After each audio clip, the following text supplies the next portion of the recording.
Insurance SCU Reviewer. General Provisions.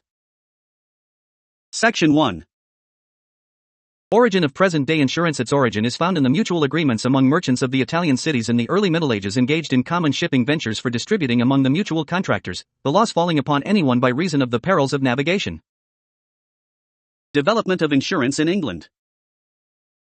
1. Italian merchants founded trading houses in London and brought the custom of insuring against the hazards of trade. 2. Insurance questions were decided by merchant courts and merchant customs. 3. During the middle of the 18th century, the first English Insurance Act was passed, where England's common law courts began taking cognizance of insurance cases and established a special court for the trial of marine insurance cases. 4. Lord Mansfield was appointed as Chief Justice of the Court of King's Bench. He is likewise called as the father of English commercial law. 10. The development of insurance has followed the same lines in the United States as in England. Development of insurance in the Philippines. 1. Pre-Spanish times, when the political unit was then the family, if a member of the family died, it was borne by the family. 2. Communities like the barangays developed, and assistance was extended accordingly. 3. Mutual benefit societies and fraternal associations were organized for the purpose of rendering assistance to their members. 4. Lloyd's of London appointed Strachan, Murray and Company, Inc. as its representative in the Philippines. Insurance then was limited to non-life insurance. 5. 1898, when life insurance was introduced with the entry of Sun Life. Assurance of Canada.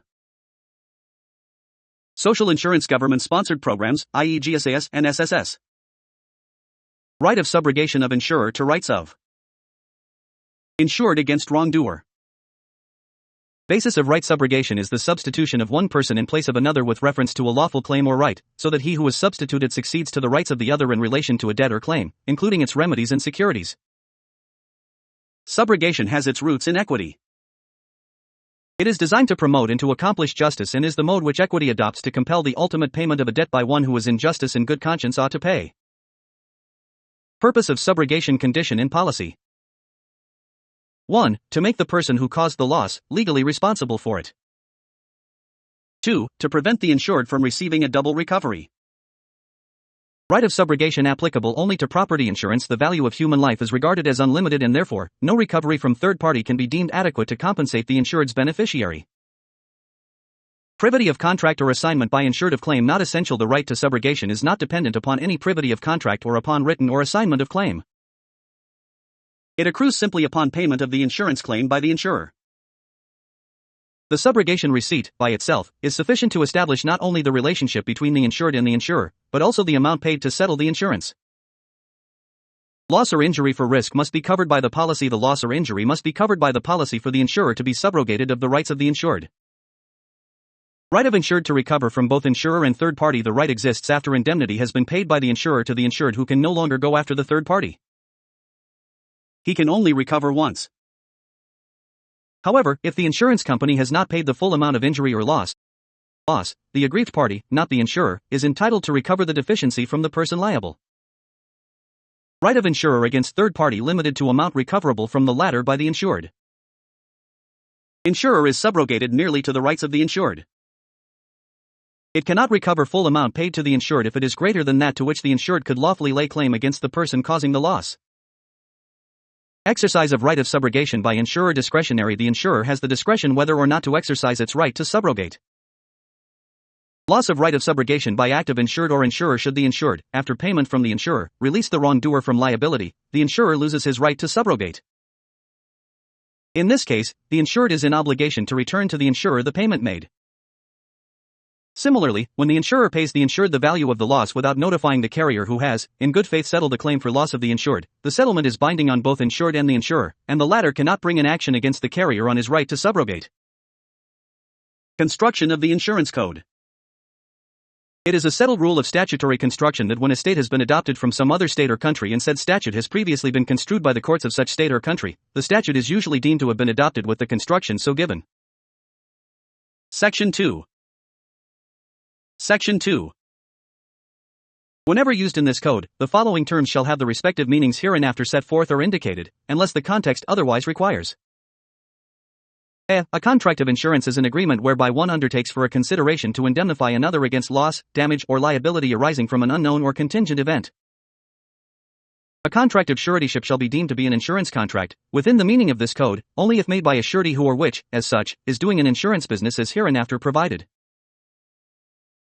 B. The term doing an insurance business or transacting an insurance business, within the meaning of this code, shall include 1. Making or proposing to make, as insurer, any insurance contract. 2. Making or proposing to make, as surety, any contract of suretyship as a vocation and not as merely incidental to any other legitimate business or activity of the surety. 3. Doing any kind of business, including a reinsurance business, specifically recognized as constituting the doing of an insurance business within the meaning of this code. 4. Doing or proposing to do any business in substance equivalent to any of the foregoing in a manner designed to evade the provisions of this code. In the application of the provisions of this code, the fact that no profit is derived from the making of insurance contracts, agreements, or transactions, or that no separate or direct consideration is received therefore, shall not be deemed conclusive to show that the making thereof does not constitute the doing or transacting of an insurance business. C. As used in this code, the term commissioner means the insurance commissioner. Legal concept of insurance. A contract of insurance is an agreement by which one party, insurer, for a consideration, premium, paid by the other party, insured, promises to pay money or its equivalent or to do some act valuable to the latter, or his nominee, upon the happening of a loss, damage, liability, or disability arising from an unknown or contingent event. In insurance, the insurer, for a stipulated consideration, undertakes to compensate the insured for a future loss, damage, or liability on a specified subject caused by a specified event or peril. Definition of insurance from other viewpoints. 1. Economic. 2. Business. 3. Mathematical. 4. Social. Economic insurance is a method which reduces risk by transfer and combination of uncertainty in regard financial loss. Business, a plan by which large number of people associate themselves and transfer to the shoulders of all risks that attach to individuals. Insurance may also be looked upon as an important part of the financial world, where insurance serves as a basis for credit and a mechanism for savings and investments. Mathematical insurance is the application of certain actuarial principles to calculate the chance of loss. Social device whereby the uncertain risks of individuals may be combined in a group and thus made more certain, with small periodic contributions by the individuals providing a fund out of which those who suffer losses may be reimbursed. In other words, it is a plan by which the losses of the few are paid out of the contributions of all members of a group. Determination of the existence of the contract. Nature of the contract. The character of insurance is to be determined by the exact nature of the contract actually entered into, whatever the form it takes or whatever name it may be called. Under the code, a contract of suretyship shall be deemed as insurance contract if made by a surety who or which as such is doing an insurance business, within the meaning of the code. But strictly speaking, a contract of suretyship is entirely different from a contract of insurance. Elements of the contract. 1. Subject matter, the thing insured. In marine and fire insurance, it is the property. In life, health or accident insurance, it is the life or the health of a person. In casualty insurance, it is the insured's risk of loss or liability. 2. Consideration, it is the premium paid by the insured. Its amount is principally based on the probability of loss and extent of liability for which the insurer may become liable under the contract. 3. Object and purpose, it is the transfer and distribution of risk of loss, damage, or liability arising from unknown or contingent event through the payment of a consideration by the insured to the insurer under legally binding contract to reimburse the insured for losses suffered on the happening of the stipulated event. TN, in a contract of insurance, there must be an offer and acceptance and the parties must have the legal capacity enter into such contract. To be enforceable, all the requisites of a binding contract must be present. Nature and characteristics of an insurance contract. 1. Consensual. 2. Voluntary. 3. Aleatory. 4. Executed and executory. 5. Conditional. 6. Contract of indemnity. 7. Personal contract. 8. Property in legal contemplation. Consensual, it is perfected by the meeting of the minds of the parties. Voluntary, it is not compulsory and the parties may incorporate such terms and conditions as they may deem convenient which will be binding provided that they do not contravene any provision of law and are not opposed by public policy. There are insurances that may arise by operation of law such as the War Damage Corporation Act. There are also social insurances that are compulsory, such as SSS and GSIS. Aleatory, it depends upon some contingent event. One of the parties or both reciprocally bind themselves to give or to do something in consideration of what the other shall give or do upon the happening of an event which is uncertain, or which is to occur at an indeterminate time. Executed and executory, it is executed as to the insured after the payment of the premium, and executory on the part of the insurer in the sense that it is not executed until payment for a loss. In other words, it is a unilateral contract, imposing legal duties only on the insurer who promises to indemnify in case of loss. Conditional, it is subject to conditions, the principal one of which is the happening of the event insured against. In addition to this main condition, the contract usually includes many other conditions, such as payment of premium or performance of some other act, which must be complied with as precedent to the right of the insured to claim benefit under it. Contract of indemnity, the promise of the insurer is to make good only the loss of the insured, except in life and accident insurance where the result is death.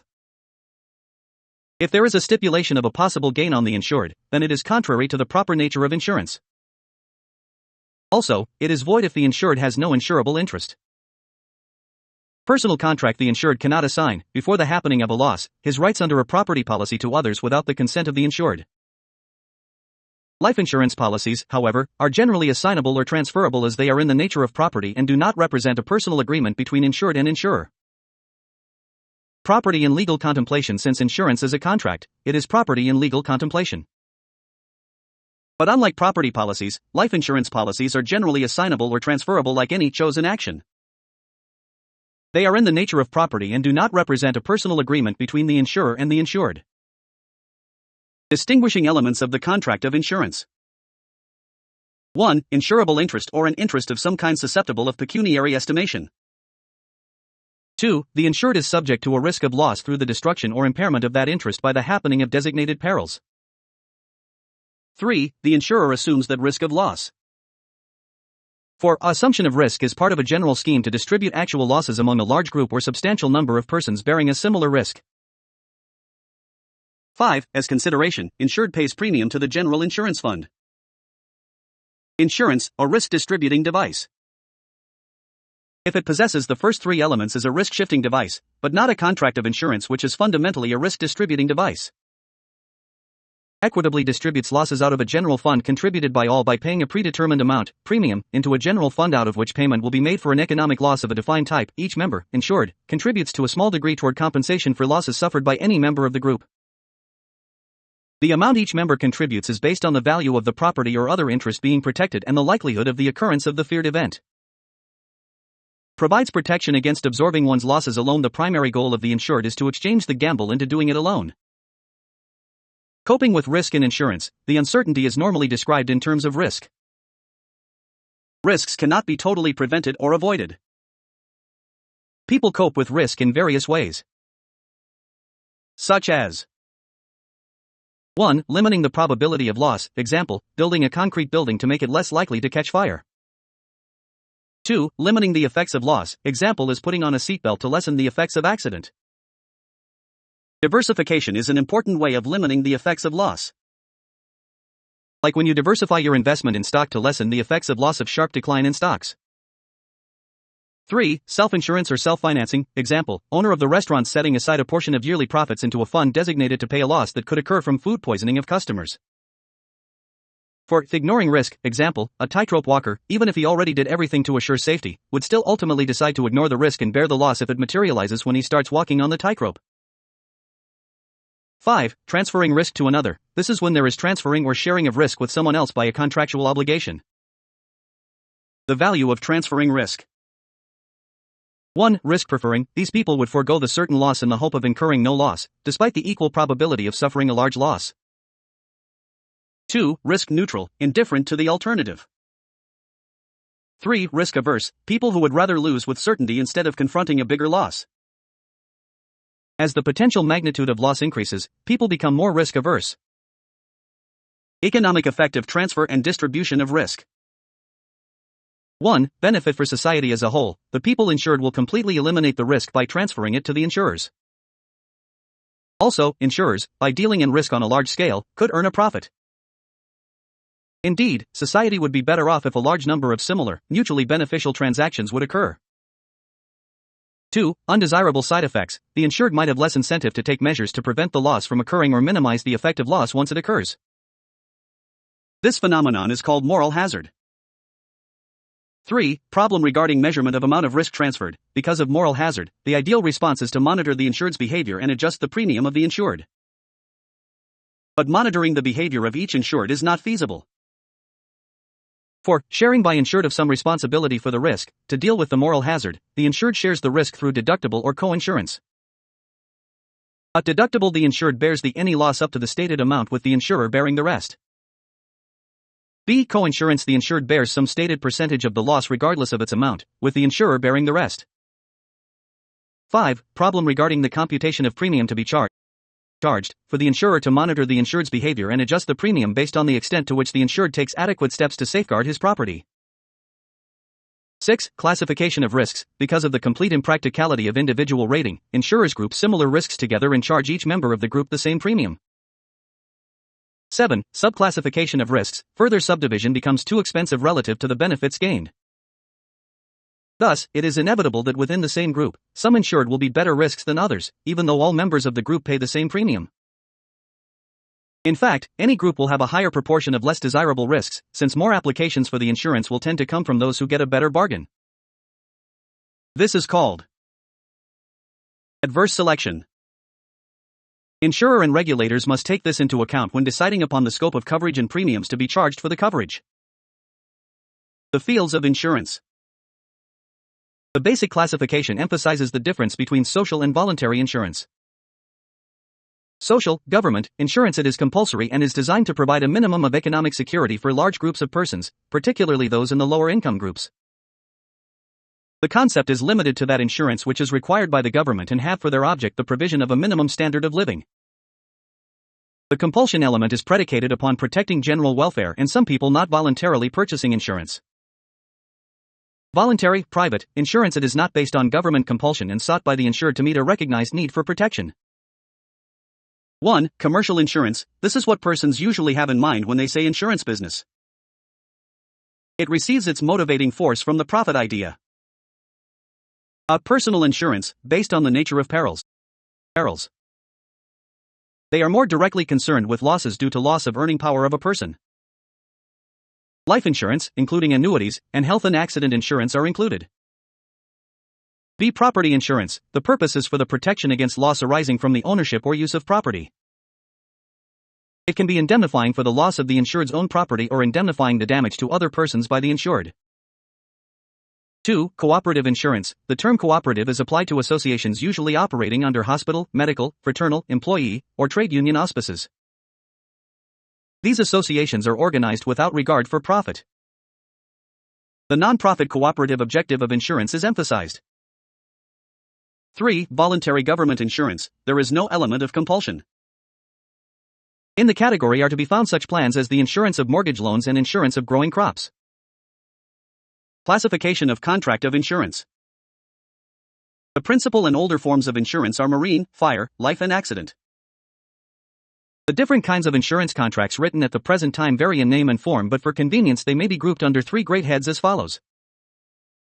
1. Insurance against loss or impairment of property interest. 2. Insurance against loss of earning power. 3. Insurance against contingent liability to make payment to another.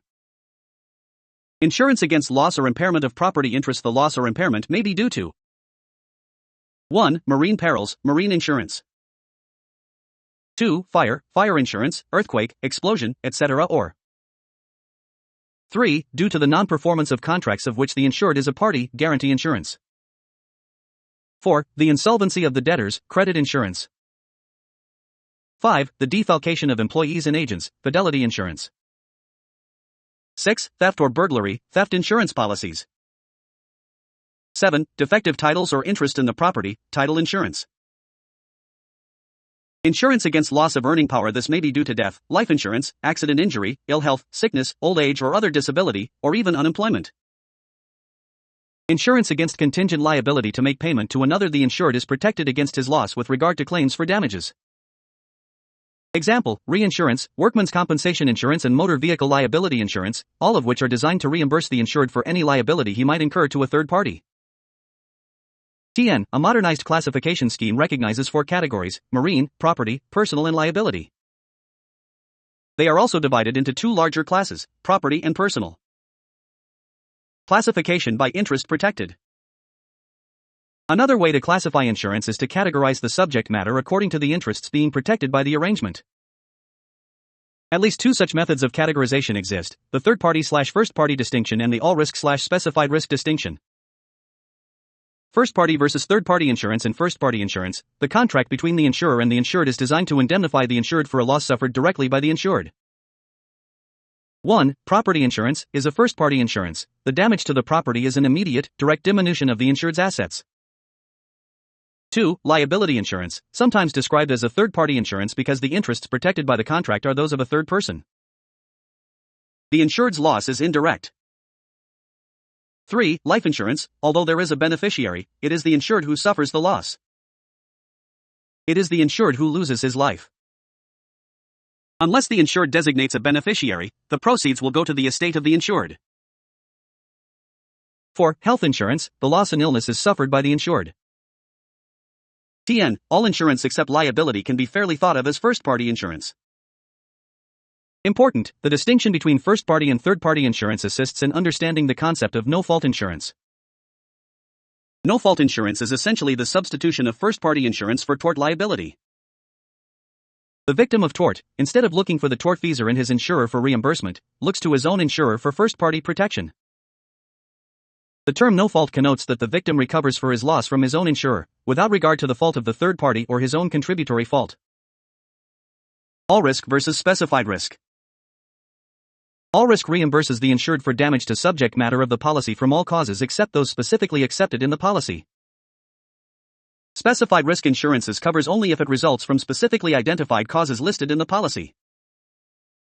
Language of the policy: it is helpful but not necessarily determinative on whether a policy is all risk or specified risk. Coverage of policy: the distinction can make a considerable difference in whether a particular loss is covered by the policy. If there is no specific exclusion pertaining to a certain event, the insured's loss is covered. Burden of proof. Under specified risk, the burden is ordinarily placed on the insured to initially prove that the loss fall within the policy's provisions on coverage. Under an all-risk policy, once the insured establishes that a loss occurred through some event other than an inherent defect or normal depreciation, the burden is ordinarily placed on the insurer to prove that the loss falls within an explicit exception to coverage. In property insurance, the insured merely has to show the condition of the property insured when the policy attaches and the fact of damage or loss. Example: a plane was hijacked and destroyed. The insurer argues that there are three exclusions that bars recovery: 1. Capture or seizure of property by governmental authority or agent; 2. War, invasion or civil war; 3. Strikes, riots or civil commotion. Treating the policy as all-risk coverage, court held that insurers had failed to prove that the cause of the loss was within the scope of the policy's exclusions. Consistent with well-established rules of interpretation, the exclusions were construed in a manner most beneficial to the insured. Other advantages of all-risk coverage. 1. The coverage is presumably easier to understand. 2. Duplication of coverages and premiums from separate, specified risk policies is avoided. 3. Pressures toward adverse selection are minimized. 4. Policies are easier and less expensive for the insurer to administer. 5. The most widely perceived advantage is the avoidance of gaps in coverage. All-risk coverage not absolute, and all-risk coverage does not include 1. Undisclosed event that existed prior to coverage. 2. Events caused by the consummation during the period of coverage of an indwelling fault in the goods that had existed prior to coverage. 3. Losses which are certain to occur, such as loss due to normal wear and tear. 4. Losses which are not fortuitous and, therefore, is not insurable. Losses from the willful and fraudulent act of the insured. Important, also, all-risk coverage does not alter basic insurance law principles that can operate to limit coverage, such as insurable interest requirement, causation rules, the requirement that the loss not be intentionally caused by the insured, and implied exceptions. Classifications under the Code. 1. Life insurance contracts. A. Individual life. B. Group life. C. Industrial life. 2. Non-life insurance contracts. A. Marine. B. Fire. C. Casualty. 3. Contracts of suretyship or bonding. Contracts written by guarantee or surety companies. This comprises principally fidelity, title, bond, and security guarantee. Contracts of this kind are now almost regarded as those of insurance where the underwriter engages in the business for profit, especially since the terms of such contracts usually closely resemble the essential elements of an insurance contract. They are construed strictly against the insurer. Important, under the code, a contract of suretyship shall be deemed to be an insurance contract only if made by a surety who or which is doing an insurance business within the meaning of the code. Construction of insurance contracts. Their provisions should be interpreted in consonance with each other. It cannot be interpreted piecemeal. Where there is ambiguity or doubt as a general rule, it should be interpreted liberally in favor of the insured and strictly against the insurer so as to effect its purpose to pay or indemnify the insured. A policy of insurance is a contract of adhesion. When restrictive provisions have two interpretations, the one most favorable to the insured is adopted. Where terms are clear, the court is bound to adhere to the insurance contract as an authentic expression of the intention of the parties, and it must be construed and enforced according to the sense and meaning of the terms which the parties themselves have used. They must be taken in their plain and ordinary sense. Where contract is silent with respect to a particular matter, any doubt that may arise for the failure of the contract to provide with respect to a particular matter must be resolved against the insurer. What constitutes doing or transacting in insurance business? Name or designation by insurer not controlling the name or designation of the company is not determinative.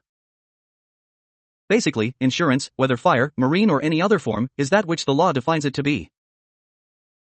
Acts deemed included by Law Sector 2 enumerates the acts deemed as doing an insurance business or transacting an insurance business. The fact that no profit is derived from the making of insurance contracts, or that no separate or direct consideration is received, or the fact that the contract states that it is not an insurance policy, is not conclusive to show that the making does not constitute the doing or transacting of an insurance business. Principal object and purpose. To determine nature of contract under the principal object and purpose test, if the principal object and purpose is indemnity, the contract constitutes insurance, but if it is service, risk transfer and distribution being merely incidental, then the arrangement is not insurance, therefore, not subject to laws on insurance. Example, a health maintenance organization, HMO, whose main objective is to provide the members of a group with healthcare service, rather than assumption of risk, is not engaged in an insurance business. Functions of insurance. Principal function. The principal function is risk-bearing. The financial losses of the few are equitably distributed over the many out of a fund, premium, contributed by all. What it does is to spread the losses over a large number of persons. Subsidiary functions. 1. Stimulates business enterprise. No large-scale enterprise could function in the modern world without the transference of many of its risks to insurers. It also allows them to use their capital instead of freezing it for contingencies. 2. Encourages business efficiency and enterprise. Elimination of risk is an increase in business efficiency. By reducing risk, it will increase willingness to invest business capital in business and lessen worry of risk. 3. Promotes loss prevention. Insurers encourage loss prevention through a system of rating which allows discounts for good features and impose special conditions where the risk is unsatisfactory. 4. Encourage savings. It provides a climate in which savings are encouraged. A more direct stimulus is provided through a life insurance which include a savings or investment elements as well as a protection element. 5. Solve social problems. Compensation is available to victims of loss or injuries, while the financial difficulties arising from old age, disability, or death are mitigated. Indirect functions. 1. Investment of funds. Insurers can accumulate large funds which they hold as custodians. These funds are invested not only to provide for the interest but also to invest in other industries that contribute to national development. 2. Use of reserve funds. Reduction of cost of insurance to the insuring public. 3. Effect on prices. The existence of insurance benefits the consumers in terms of reduced prices since the cost of insurance is less than the cost of risk without the insurance.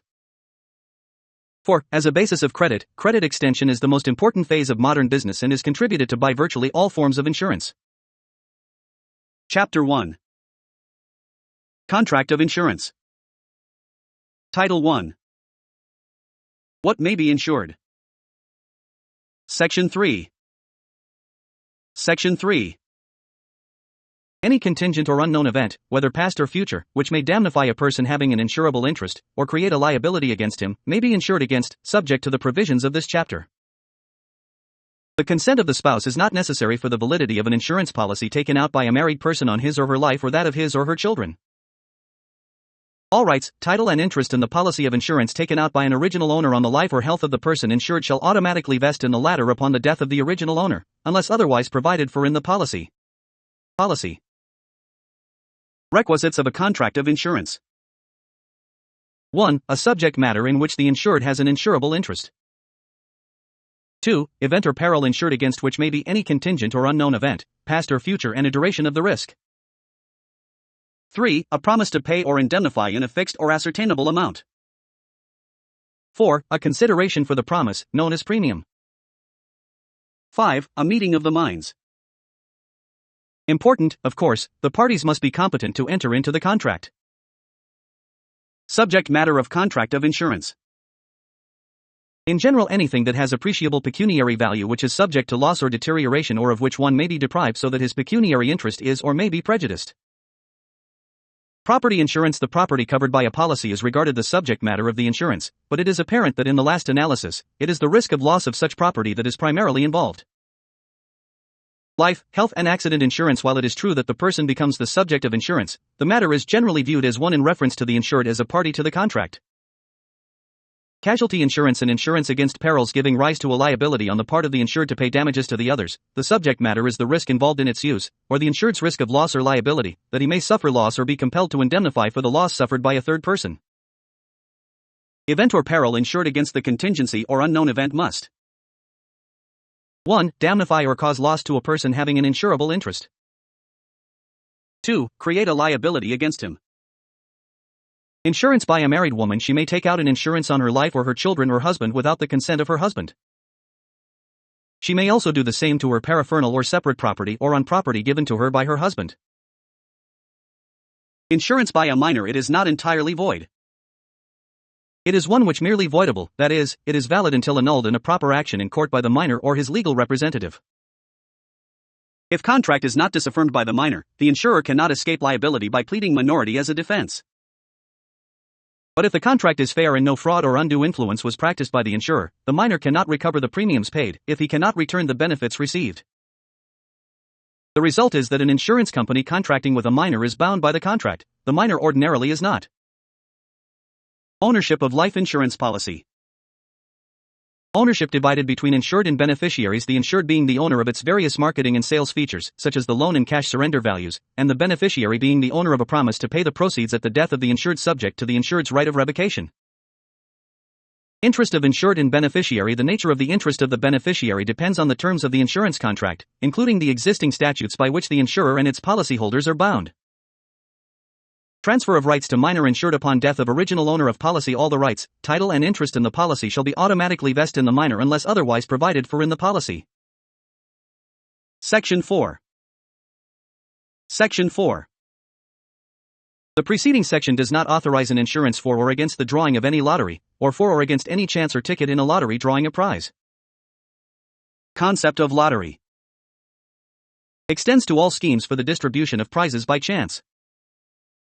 There are three essential elements. 1. Consideration. 2. Prizes.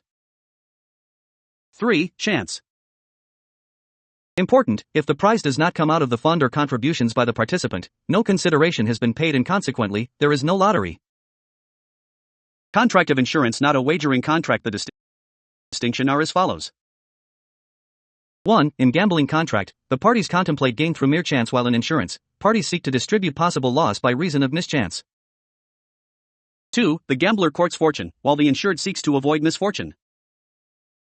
3. Contract of gambling tends to increase the inequality of fortune, while contract of insurance tends to equalize fortune. 4. In gambling, whatever one person wins is lost by the other. In insurance, what insured gains is not at the expense of another insured. 5. When party makes a wager, he creates a risk when no such risk existed. In insurance, there is no new risk created. It is already an existing risk. Similarity between insurance and gambling. In both cases, one party promises to pay a given sum to the other upon occurrence of a given future event, the promise being conditioned upon the payment of, or agreement to pay, a stipulated amount by the other party to the contract. Section 5. Section 5. All kinds of insurance are subject to the provisions of this chapter so far as the provisions can apply. Title 2. Parties to the contract. Section 6. Section 6. Every corporation, partnership, or association, duly authorized to transact insurance business as elsewhere provided in this code, may be an insurer. Parties to a contract. There are two parties to the contract, the insurer and the insured. Insurer: the party who assumes or accepts the risk of loss and undertakes for a consideration to indemnify the insured or to pay him a certain sum on the happening of a specified contingency or event. Insured: the person in whose favor the contract is operative and who is indemnified against, or is to receive a certain sum upon the happening of a specified contingency or event. He is the person whose loss is the occasion for the payment of the insurance proceeds by the insurer. The insured is not always the person whom the proceeds are paid. It may be the beneficiary or someone whom the proceeds are assigned by the insured. Terms used. An insurer, synonymous with the term assurer or underwriter. The insurance company is sometimes called underwriter. Be insured refers to the owner of the property insured or the person whose life is the subject of the policy. C. Assured, person for whose benefit the insurance is granted. Sometimes used as a synonym of beneficiary. D. Beneficiary, person designated to receive the proceeds of the insurance. He is the third party in a contract of life insurance for whose benefit the policy is issued and to whom loss is payable. There are occasions when the proceeds are paid to the estate of the insured. TN. The terms interchangeably. Insured and assured are generally used. Who may be an insurer? 1. Foreign or domestic insurance company or corporation. It must first obtain a certificate of authority for that purpose from the insurance commissioner, who may refuse to issue such. 2. Partnership or corporation. Important: individuals, under the new insurance code, can no longer qualify as an insurer. Business of insurance affected with public interest. It is subject to regulation and control by the state by virtue of the exercise of its police power or in the interest of public convenience and the general good of the people. Section 7. Section 7. Anyone except a public enemy may be insured.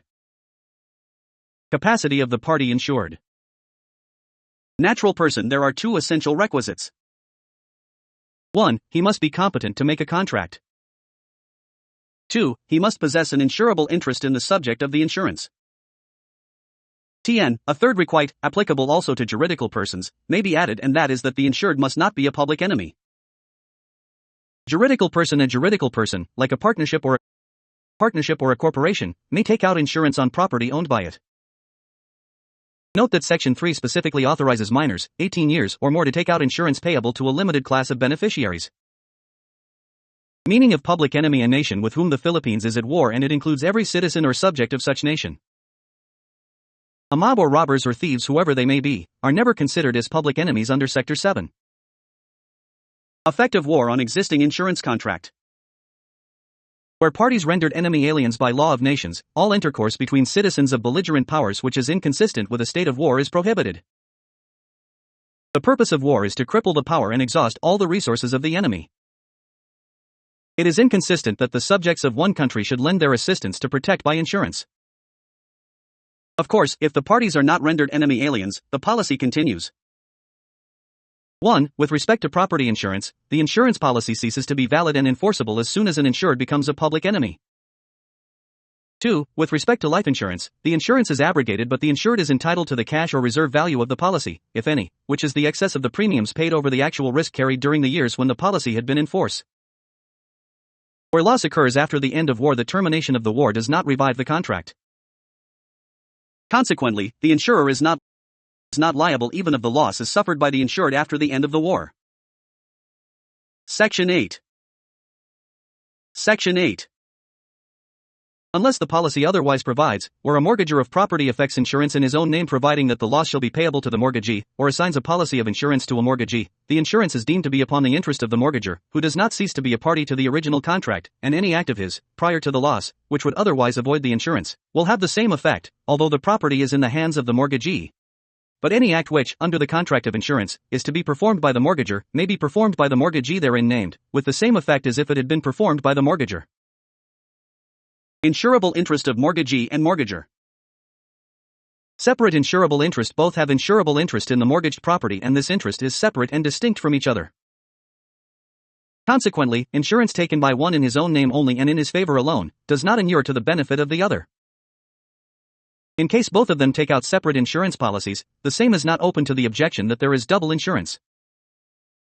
Extent of insurable interest of mortgagor as owner. He has insurable interest to the extent of the value, even though the mortgage debt equals such value. The reason is that the loss or destruction of the property insured will not extinguish his mortgage debt. Extent of insurable interest of mortgagee. He has an insurable interest in the mortgaged property to the extent of the debt secured. He is not insuring the property but his interest or lien in such property. His insurable interest is prima facie the value mortgaged and extends only to the amount of the debt. Such interest continues until the mortgage debt is extinguished. Extent of amount of recovery. The mortgagor cannot recover upon the insurance beyond the full amount of his loss, and the mortgagee, in excess of the credit at the time of the loss nor the value of the property mortgaged. Insurance by mortgagee in case of loss. Right of the mortgagee in case of loss. He is entitled to the proceeds of the policy in case of loss before payment of the mortgage. Subrogation of insurer to right of mortgage. The mortgagee does not retain his claim against the mortgagor, but it passes by subrogation to the insurer to the extent of the insurance money paid. Change of creditor. The payment of insurance to the mortgagee by reason of loss does not relieve the mortgagor from his principal obligation but only changes the creditor. Insurance by mortgagor of his own interest.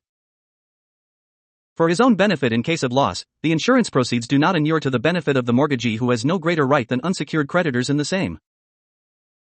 For the benefit of mortgagee, this is where the mortgagor pays the insurance premium, making the loss payable to the mortgagee. The mortgagee may be made the beneficial payee in several instances. 1. He may become the assignee of the policy with the consent of the insurer. 2. He may be mere pledgee without such consent. 3. A writer making the policy payable to the mortgagee as his interest may appear may be attached. 4. A standard mortgage clause continuing a collateral independent contract between the mortgagee and the insurer may be attached. 5. The policy, though, by its terms payable absolutely to the mortgagor, may have been procured by a mortgagor under a contract duty to insure for the mortgagee's benefit, in which case the mortgagee acquires an equitable lien upon the proceeds. Insurance by mortgagor for benefit of mortgagee. Or policy assigned to mortgagee. Where the mortgagor of the property effects insurance in his own name providing that the loss shall be payable to the mortgagee, or assigns a policy of insurance to the mortgagee, the following are the legal effects. 1. The contract is deemed to be upon the interest of the mortgagor, he does not cease to be party to the contract. 2. Any act of the mortgagor prior to the loss, which would otherwise avoid the insurance, affects the mortgagee even if the property is in the hands of the mortgagee. Example, storing inflammable materials in the insured house. 3. Any act which under the contract of insurance is to be performed by the mortgagor may be performed by the mortgagee with the same effect. Example, payment of the premium by the mortgagee. 4. In case of loss, the mortgagee is entitled to the proceed to the extent of his credit. 5. Upon recovery by the mortgagee to the extent of his credit, the debt is extinguished. Important, the rule on subrogation by the insurer to the right of the mortgagee does not apply in this case. Example, are insured his house worth P1-200,000 for P1-000,000 with the policy providing that the loss shall be payable to E, the house was mortgaged to E as security for a loan of P600,000. The house was destroyed by fire. Who may recover? E, as the mortgagee, is entitled to the extent of his credit of P600,000. He shall hold as trustee for R, mortgagor, the excess of P400,000. If before the loss, the mortgage debt has already been paid, R can recover the entire P100,000. R affected the insurance in his own name and he did not cease to be a party to the original contract. Effective standard and open clause in fire insurance. Policy. If fire insurance contains a standard or union mortgage clause, mortgage clause. The acts of the mortgager do not affect the mortgagee. The purpose of the clause is to make a separate and distinct contract of insurance on the interest of the mortgagee. Contains an open or loss payable mortgage clause. It merely provides for the payment of the loss, if any, to the mortgagee as his interest may appear, and under it, the acts of the mortgager affect the mortgagee. The mortgagee is only beneficiary under the contract and not made a party. Hence, any act of the mortgager which defeats his right will also defeat the right of the mortgagee. Right of mortgagee under mortgager's policy. The contract of indemnity under such policy is primarily with the mortgager, but the mortgagee is a third-party beneficiary. Before loss, the mortgagee is a conditional appointee of the mortgager, entitled to receive so much of any sum that may become due under the policy as does not exceed his interest as mortgagee. Such right becomes absolute upon the occurrence of the loss. After loss, if loss happens when the credit is not due, the mortgagee is entitled to receive the money to apply to the extinguishment of the debt. If the loss happens after the credit has matured, the mortgagee may apply the proceeds to the extent of his credit. Effective insurance by mortgagee on behalf of the mortgager.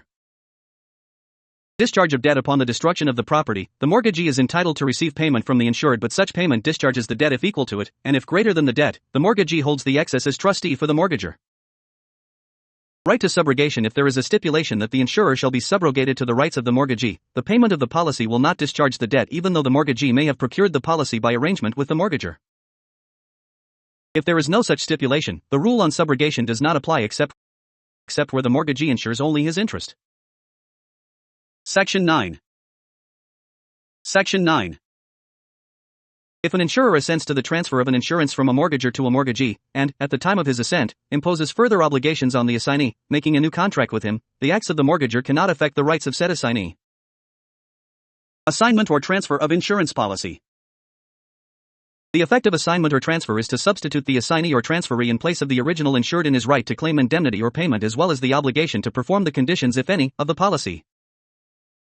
As to fire policy, a fire policy before it becomes fixed liability is not subject to assignment, being strictly a personal contract, in the absence of provision in the contract or subsequent consent of the insurer. The insurer is naturally concerned about the moral character of the insured and should not be compelled to become an insurer to an assignee to whom he would have declined to issue a policy and who could materially alter the risks assumed by the insurer without his consent. As to marine policy, a policy of marine insurance is assignable even without the consent of the insurer unless required by the terms of the policy. Nevertheless, it is believed that marine policy is not assignable without the consent of the insurer. As to casualty policy, the insurer's consent is required. This insurance commonly involves moral hazards at least as great as those of fire insurance. As to life insurance, the policy may freely be assigned before or after the loss occurs, to any person whether he has an insurable interest or not. However, if without insurable interest and made in bad faith and preconceived for an illegal purpose, will not be upheld. Important, a distinction must be made between the assignment or transfer, a, of the policy itself which transfers the rights to the contract to another insured, b, of the proceeds of the policy after a loss has happened which involves a money claim under, or a right of action on, the policy, and c, of the subject matter of the insurance, such as a house insured under a fire policy which has the effect of suspending the insurance until the same person becomes the owner of both the policy and the thing insured. Right of mortgager to assign insurance policy to mortgagee. The right of the mortgager to assign or transfer an insurance policy is recognized in Section 8. Section 9 only gives the effect if the insurer agrees to the transfer of the policy and at the time of his assent, imposes new obligations on the assignee. Effective new contract between insurer and mortgagee assignee. Gr. The contract remains with the mortgager as it is his interest alone that is covered. The assignment operates merely as an equitable transfer of the policy so as to enable the mortgagee to recover the amount due in case of loss of subject to the conditions of the policy. XPN, where a new and distinct consideration passes from the mortgagee to the insurer, a new contract is created between them. Novation takes place. Title 3. Insurable interest. Section 10. Section 10. Every person has an insurable interest in the life and health a. of himself, of his spouse and of his children. b. of any person on whom he depends wholly or in part for education or support, or in whom he has a pecuniary interest.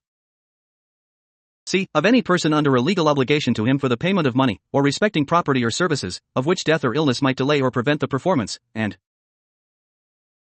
D. Of any person upon whose life any estate or interest vested in him depends. Insurable interest in general. An insurable interest is that interest which the law requires the owner of an insurance policy to have in the person or thing insured. Pecuniary in nature. A person has insurable interest over the thing insured where he has a relation or connection with or concern in it that he will derive pecuniary or financial benefit or advantage from its preservation and will suffer pecuniary loss or damage from its destruction. Interest does not necessarily imply a right to the whole or part of a thing. It is to be circumstanced with respect to it as to have benefit from its existence and prejudice from its destruction. Exception. It has a broader meaning in life insurance. To have an insurable interest in the life of a person, the expectation of benefit from the continued life of that person need not necessarily be of a pecuniary nature. Necessity of insurable interest. Existence of insurable interest is the primary concern in determining the liability of an insurer under a policy of insurance. Legal right to insure. Existence of insurable interest gives a person the legal right to insure the subject of insurance. In its absence, it would be gambling, which is prohibited by law. Validity of the contract. Without an insurable interest, the contract of insurance is void for illegality. This requirement is held not to apply to industrial life insurance. Requirement, a matter of public policy. As a deterrence to the insured, this is to prevent a wager policy which is contrary to public interest. To allow insurable interest to not exist will allow the insured to have an interest in the destruction of the subject matter or to bring pass an event that will make the insurance payable. As a measure of limit of recovery, insurance should not provide the insured a means to gain a net profit from the happening of the event. The requirement is enforced and the defense permitted not in the interest of the insurer but of a sound public policy. Two general classes of life policies. Insurance upon one's life and can be for the benefit of himself or his estate, or for the benefit of a third person who may be designated as a beneficiary. This does not usually present an insurable interest question. Insurance upon the life of another. In this case, he must have an insurable interest in the life of that person. Insurable interest in one's own life. Every person has an unlimited insurable interest in his own life. It is not necessary that the beneficiary designated in the policy should have any interest in the life of the insured. Insurance taken out on his life for the benefit of another. The presence of insurable interest is required only as an evidence of good faith. The mere fact that a man on his own motion insures his life for the benefit either of himself or of another is sufficient evidence of good faith to validate the contract. When the insurance regarded a wagering policy, evidence of wagering policy is usually found in such facts as 1. The original proposal to take out insurance was that of the beneficiary. 2. That premiums are paid by the beneficiary. 3. That the beneficiary has no interest, economic or emotions, in the continued life of the insured. Similarity between a life insurance policy and a civil donation. Both are founded upon the same consideration, liberality. Insurable interest in life of another. Insurance for the benefit of insured. A person cannot lawfully procure insurance for his own benefit on the life of another in whose life he has no insurable interest. The policy of the law requires that the assured shall have an interest to preserve the life insured in spite of insurance, rather than destroy it because of the insurance. Insurance for benefit of a third party. When the owner insures a life of another and assigns a third person as a beneficiary, both the owner and beneficiary must have an insurable interest in the life of the cestui que vi. Insurable interest in life of person upon whom one depends for education or support or in whom he has a pecuniary interest. When mere blood relationship sufficient, the mere relationship of brother or sister, father or child is sufficiently close to give either an insurable interest in the life of the other. The reason is that the natural affection in case of this kind is considered sufficient, if not more powerful, to protect the life of the insured than any other consideration.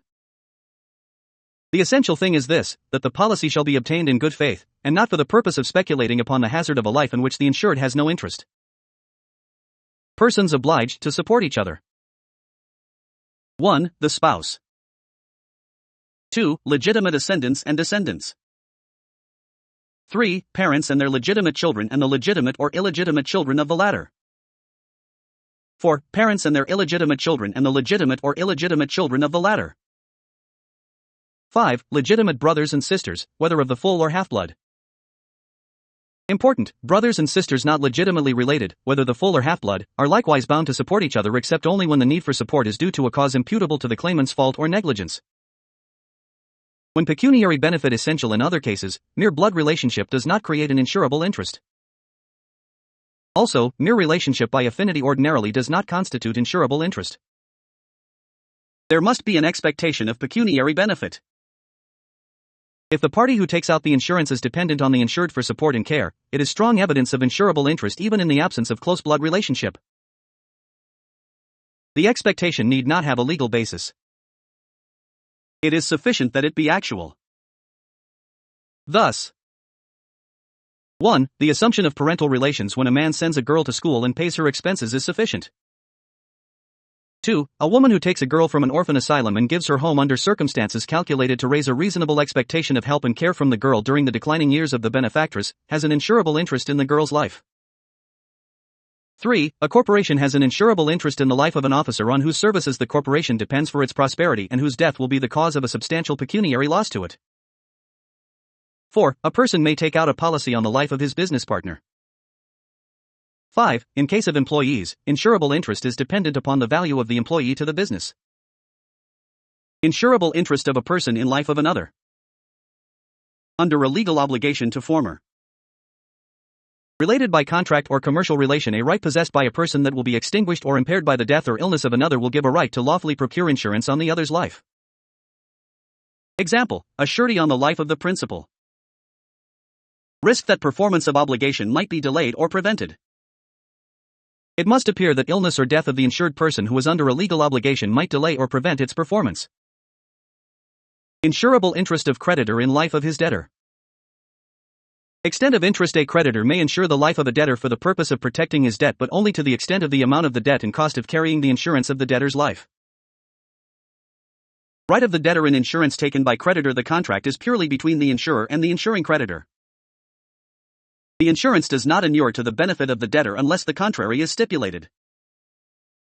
Extent of the amount that may be recovered by insuring creditor. The principle of indemnity applies in this case because this is not purely a life insurance. The insuring creditor could only recover such amounts as remain unpaid at the time of the death of the debtor. If the whole debt has been paid, the recovery on the policy is no longer permissible. Where insurance taken by debtor for the benefit of creditor. Where a debtor in good faith insures his life for the benefit of the creditor, full payment of the debt does not invalidate the policy. The proceeds should go to the estate of the debtor. Where debt becomes legally unenforceable under U.S. cases, if debt becomes unenforceable because of statute of limitations or insolvency, it does not cut off the insurable interest of the creditor, although there is no reasonable expectation of the debtor becoming solvent so as to be able to pay his debt. The reason given is that the moral or equitable obligation of the debtor to pay his debt is not destroyed by the discharge, which affects only the legal obligation to pay. Under Philippine laws, it is clear that a creditor may not insure the life of his debtor unless the latter has a legal obligation to him for the payment of money. Insurable interest in life of person upon which an estate or interest depends. One may insure the life of a person where the continuation of the estate or interest vested in him who takes the insurance depends upon the life insured. Consent of person whose life is insured. Essential to validity of policy. The consent is strong evidence of good faith of the person procuring the insurance, and thus affords a needed guarantee to society. Not essential to validity of policy. It seems that under our law, the consent of the person insured is not essential to the validity of the policy so long as it could be proved that there is insurable interest. Section 11. Section 11. The insured shall have the right to change the beneficiary he designated in the policy, unless he has expressly waived this right in said policy. Notwithstanding the foregoing, in the event the insured does not change the beneficiary during his lifetime, the designation shall be deemed irrevocable. Beneficiary defined. It refers to the person who was named or designated in a contract of life, health or accident insurance as the one who is to receive the benefits upon the death of the insured. Kinds of beneficiary. The beneficiary in a life insurance policy may be the insurer himself or his personal representatives or someone other than the insured. Where the beneficiary is other than the insured, such person may occupy one of the three relations to the insured. 1. Insured himself. 2. Third person who paid a consideration. 3. Third person through mere bounty of insured. Insured himself, he may himself be the person who procures the contract and pays the premiums necessary to maintain it. Such a person is thus an immediate party to the contract and is ordinarily called the assured, as where the creditor insures the life of his debtor. Third person who paid a consideration. The third person named as the beneficiary may have paid a valuable consideration for his selection.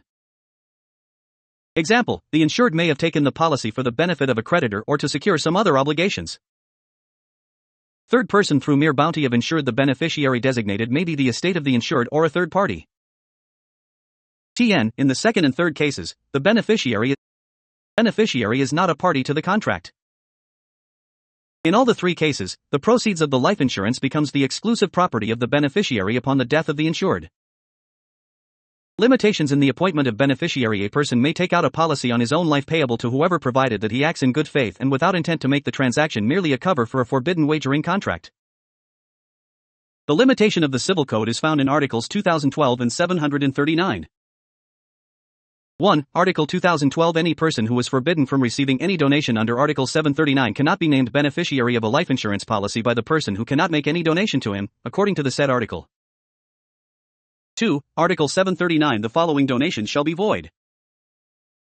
A. Those made between persons who were guilty of adultery or concubinage at the time of the donation. B. Those made between persons found guilty of the same criminal offense, in consideration thereof.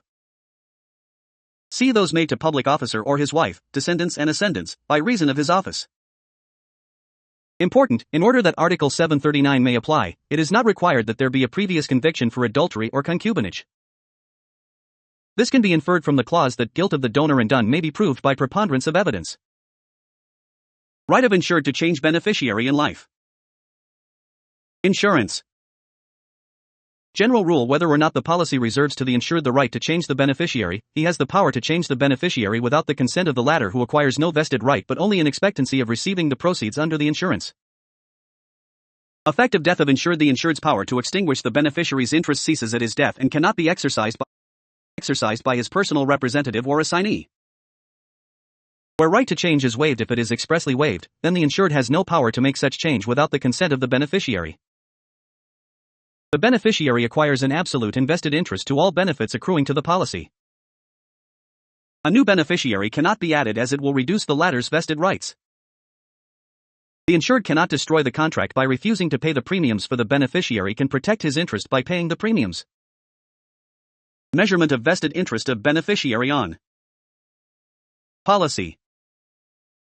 It should be measured on its full face value and not on its cash surrender value, for in case of death of the insured, said beneficiary is paid on the basis of its face value. In case the insured should discontinue to pay the premiums, the beneficiary may continue paying it and is entitled to automatic extended term, or paid up insurance options, etc., and that said vested right under the policy cannot be divisible at any given time. Or beneficiary dies before the insured. If the beneficiary is revocable, the heirs of the insured will be entitled to the proceeds of the insurance. If the beneficiary is irrevocable, there are two views. 1. Beneficiary's representative is entitled to insurance proceeds. It would necessarily follow as a consequence of the vested interest rule, where the right to change the designated beneficiary is expressly waived. If the beneficiary dies before the insured, his rights so vested should pass to his representatives. 2. Estate of the insured is entitled to insurance proceeds, because the deceased scarcely have intended to make a provision for the heirs of the deceased beneficiary, who may be persons without claim to his bounty or interest in his life. Important, according to Sir, the second view is better. Designation of beneficiary.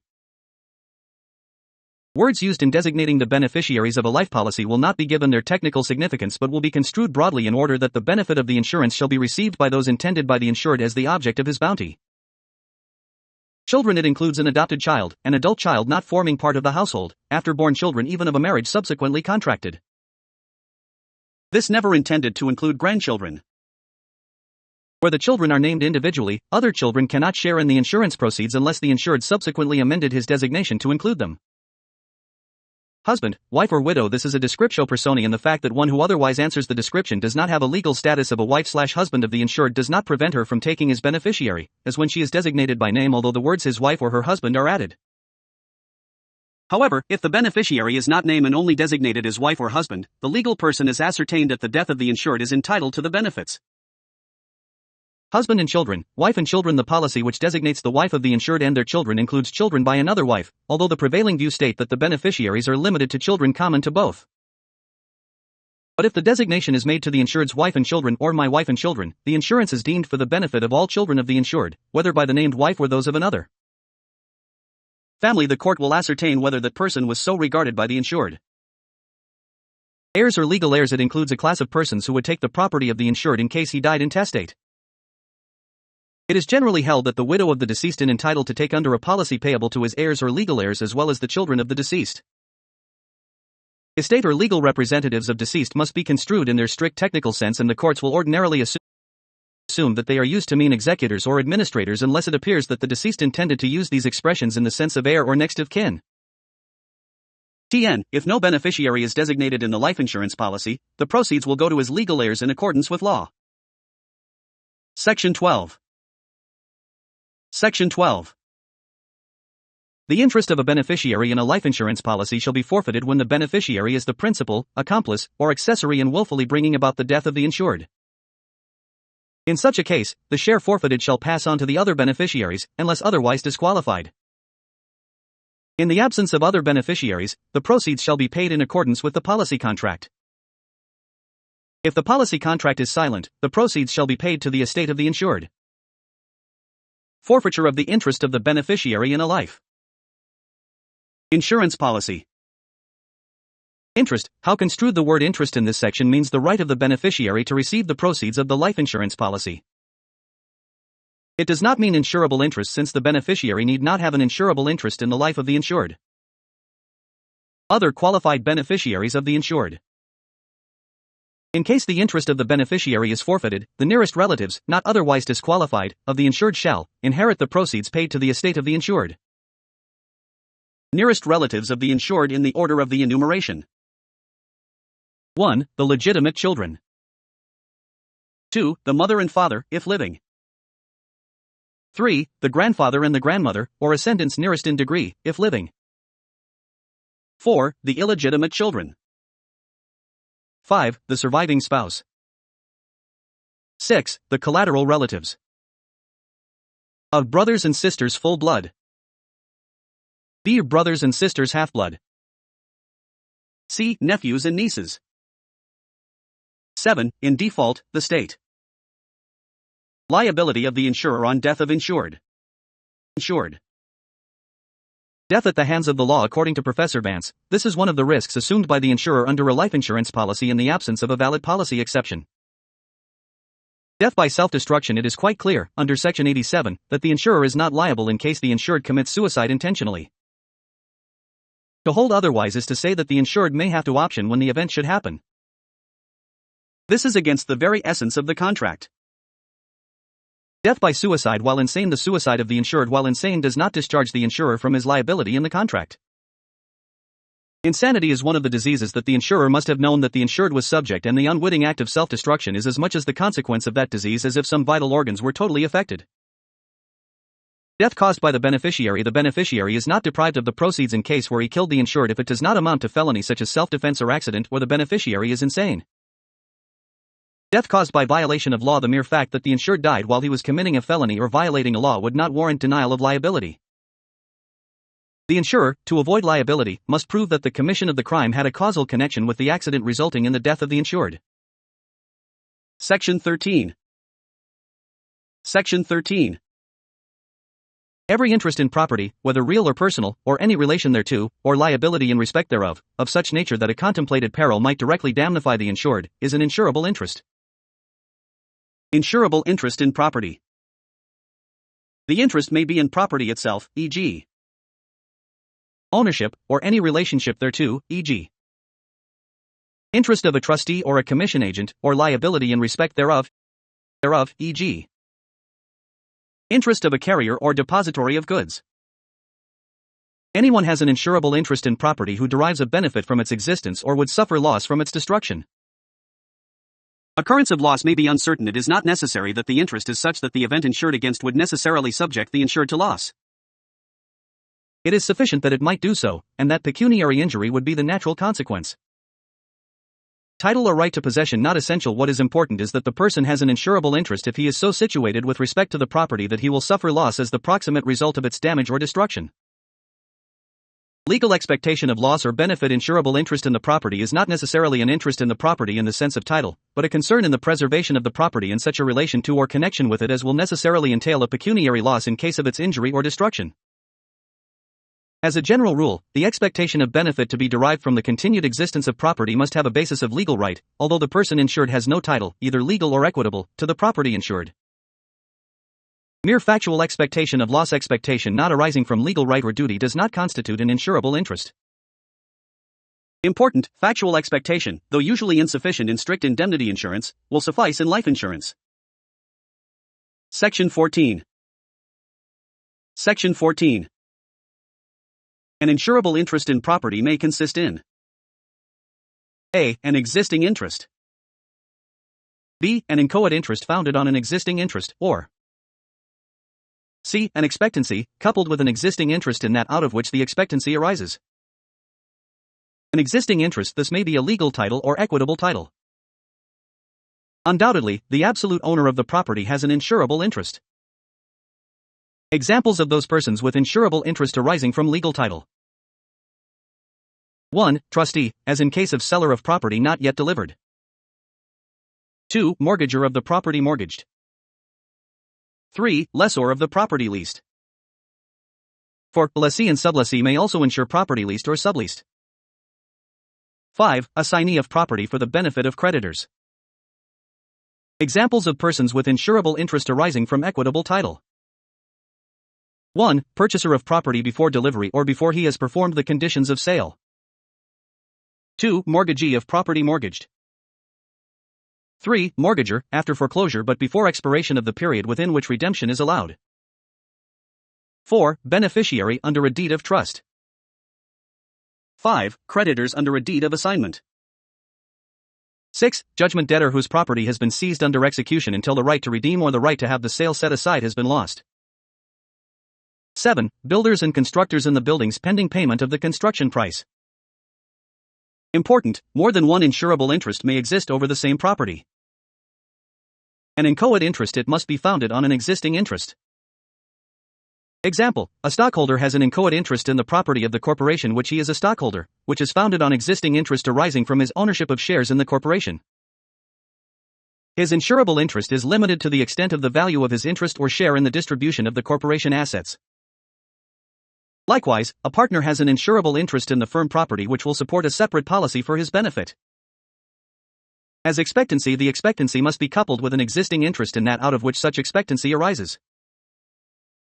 Example, a farmer may insure future crops if they are to be grown on land owned by him at the time of the issuance of the policy, or although the crops are to be raised by him on the land of another, provided the crops will belong to him when produced. Similarly, an owner of a business can insure against a contingency which may cause loss of profits resulting from the cessation or interruption of his business. Section 15. Section 15. A carrier or depository of any kind has an insurable interest in a thing held by him as such, to the extent of his liability but not to exceed the value thereof. Insurable interest of carrier or depository. The reason for this provision is that the loss of the thing may cause liability to the carrier or depository to the extent of its value. Section 16. Section 16. A mere contingent or expectant interest in anything, not founded on an actual right to the thing, nor upon any valid contract for it, is not insurable. A mere hope or expectation of benefit which may be frustrated by the happening of some event uncoupled with any present legal right will not support a contract of insurance. Property of father/son/spouse of father cannot insure his son's property or vice versa because the interest is merely an expectancy of inheriting. This is also similar to the spouse's situation. Life of parents/children/spouses. By statutory provisions, parents and children and spouses can insure each other's life. Since under the law, there are under mutual obligation to support each other, a life policy is held to be a means of fulfilling that obligation or a means of saving the party entitled to support from being the subject of public charity. Property of debtor. A general or unsecured creditor cannot insure specific property of his debtor who is alive, even though the destruction of such would render worthless any judgment he might obtain. But an unsecured creditor may insure the property of a deceased debtor since all personal liability ceases with the death of the debtor. The proceedings to subject the estate to the payment of the debt of the deceased debtor are in rem. Also, an unsecured creditor who obtains a judgment in his favor becomes a judgment creditor and has been held to have insurable interest in the debtor's property, as he has right to levy on such property as may be necessary to satisfy judgment. However, to recover insurance, he must show that the debtor has no other property out of which the judgment may be satisfied.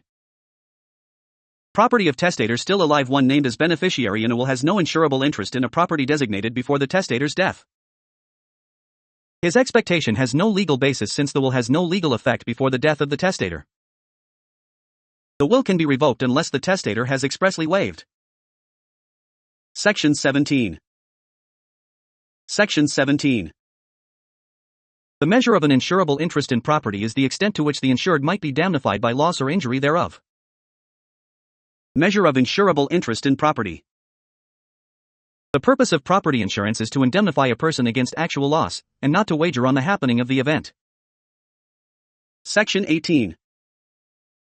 Section 18.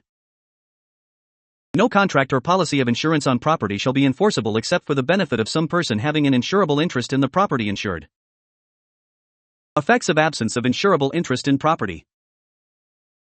Insured. 1. Principle of indemnity applicable. 2. Doctrine of waiver or estoppel not applicable. Principle of indemnity applicable. An insurance taken out by a person on property which he has no insurable interest is void. Where the insurance is invalidated on the ground that no insurable interest exists, the premium is ordinarily returned to the insured unless he is in pari delicto with the insurer. In life insurance taken by a person on his own life, it is not necessary for the beneficiary to have an insurable interest in the life insured. Doctrine of waiver or estoppel not applicable. This doctrine cannot be invoked since the public has an interest in the matter independent of the consent or concurrence of the parties. Measures of indemnity in insurance contracts. 1. Contracts of marine or fire insurance. 2. Liability insurance contracts. 3. Life insurance contracts. 4. Personal accident insurance contracts. 5. Health insurance contracts. 6. Healthcare agreement. Contracts of marine or fire insurance. The amount of insurance being limited by the value of the interest to be protected. The real purpose of the contract is, in case of loss, to place the insured in the same situation on which he was before the loss, subject to the terms and conditions of the policy. The amount of indemnity may be determined after the loss or is previously fixed in the contract. Pursuant to the general rule of indemnity, the amount of insurance fixed in the policy is not the exact measure of indemnity to which the insured is entitled, but the maximum indemnity which he might obtain. Liability insurance contracts. This is against liability and not loss. If the insured suffers no loss because his liability to the third person cannot be enforced, the insurer has no obligation to pay the proceeds. Life insurance contracts. This is not a contract of indemnity. The amount fixed payable at the death of the insured is not considered as the true value of the thing insured because the life of the person is priceless. It is simply the measure of indemnity which the insurer has bound himself to pay the insured. The amount for which a person is insured is governed by the amount of premium that he contracted to pay. Life insurance is more of an investment than indemnification protection against loss. Personal accident insurance contracts. This is not a contract of indemnity. However, if a person affects a personal accident insurance on the life of another person, the amount recoverable is the loss sustained by the person who affected the policy. In theory, this becomes a contract of indemnity, but it is often impossible exactly to assess the injury suffered. Health insurance contracts. Not a contract of indemnity. But those that cover medical expenses are contracts of indemnity. In these contracts, only medical expenses incurred by the insured are paid.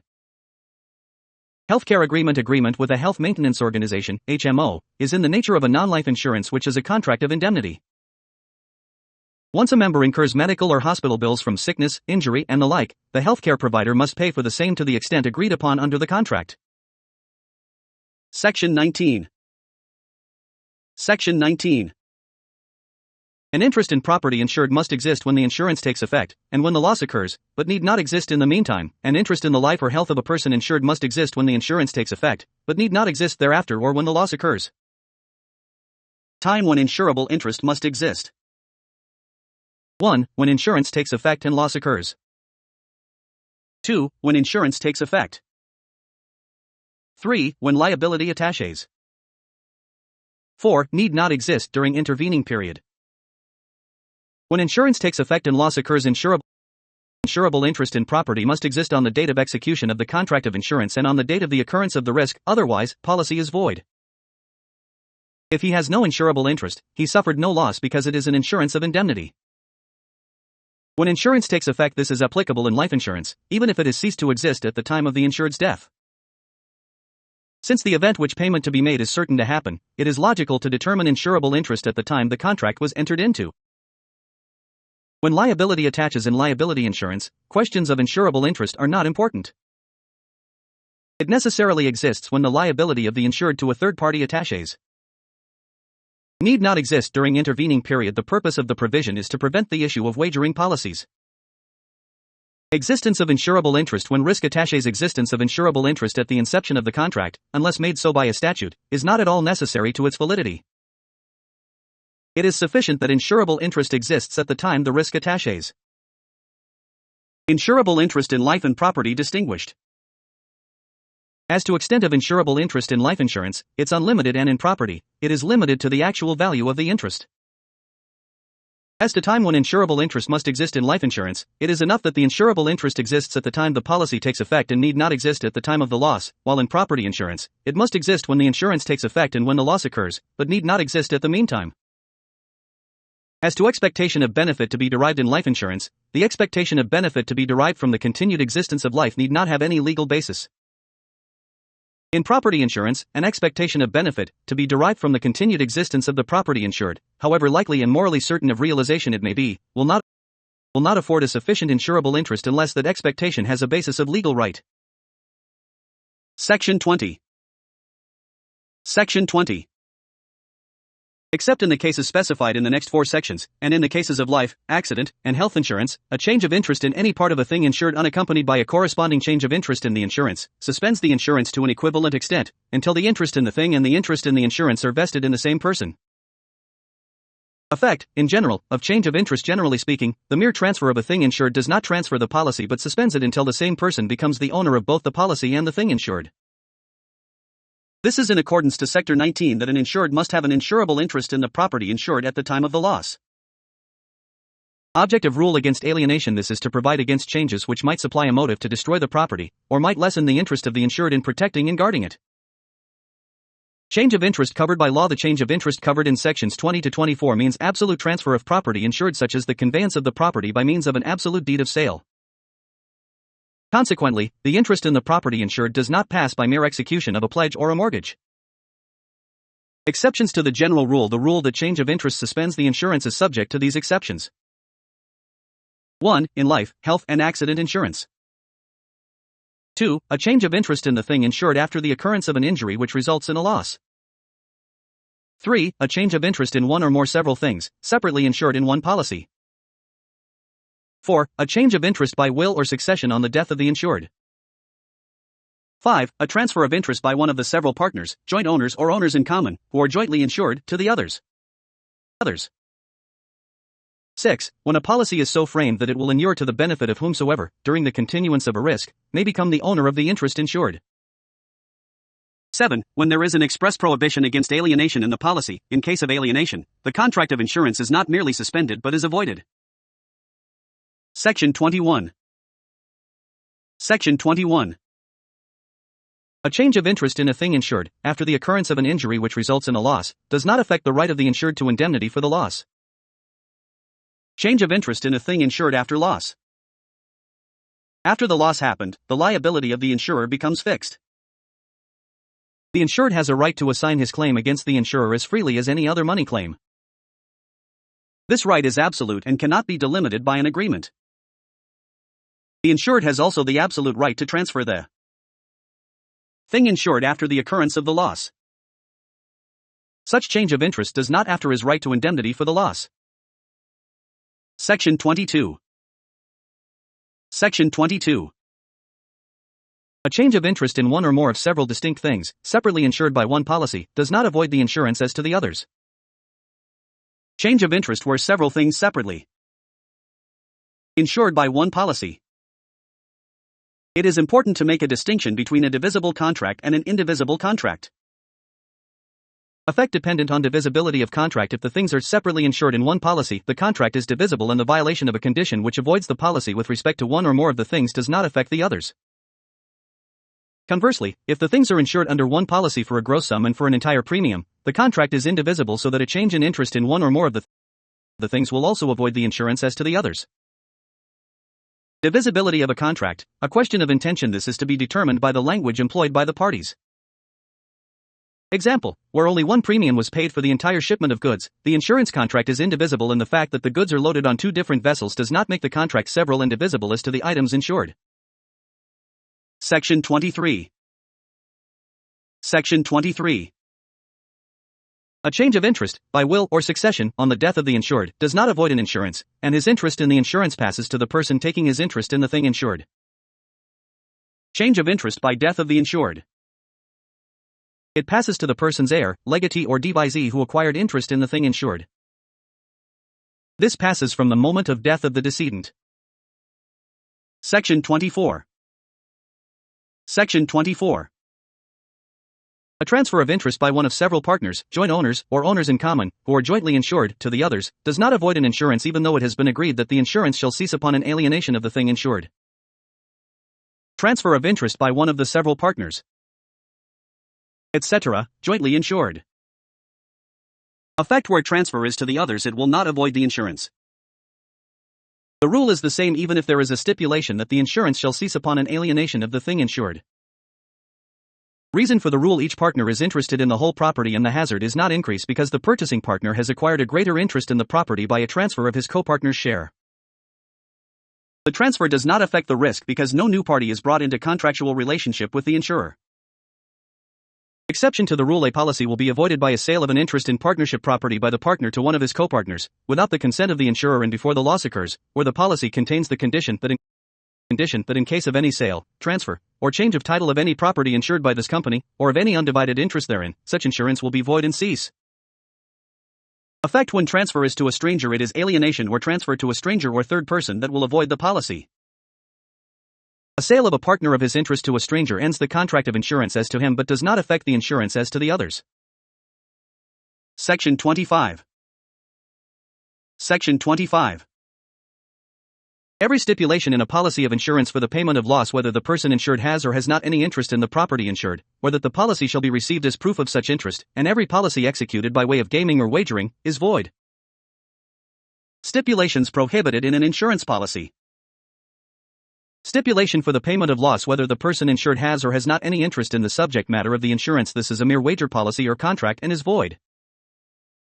A wager policy has been defined as a pretended insurance where the insured has no interest in the thing insured and can sustain no loss by the happening of the misfortunes insured against him. The law, however, makes an exception in the cases mentioned in Section 181 regarding life insurance.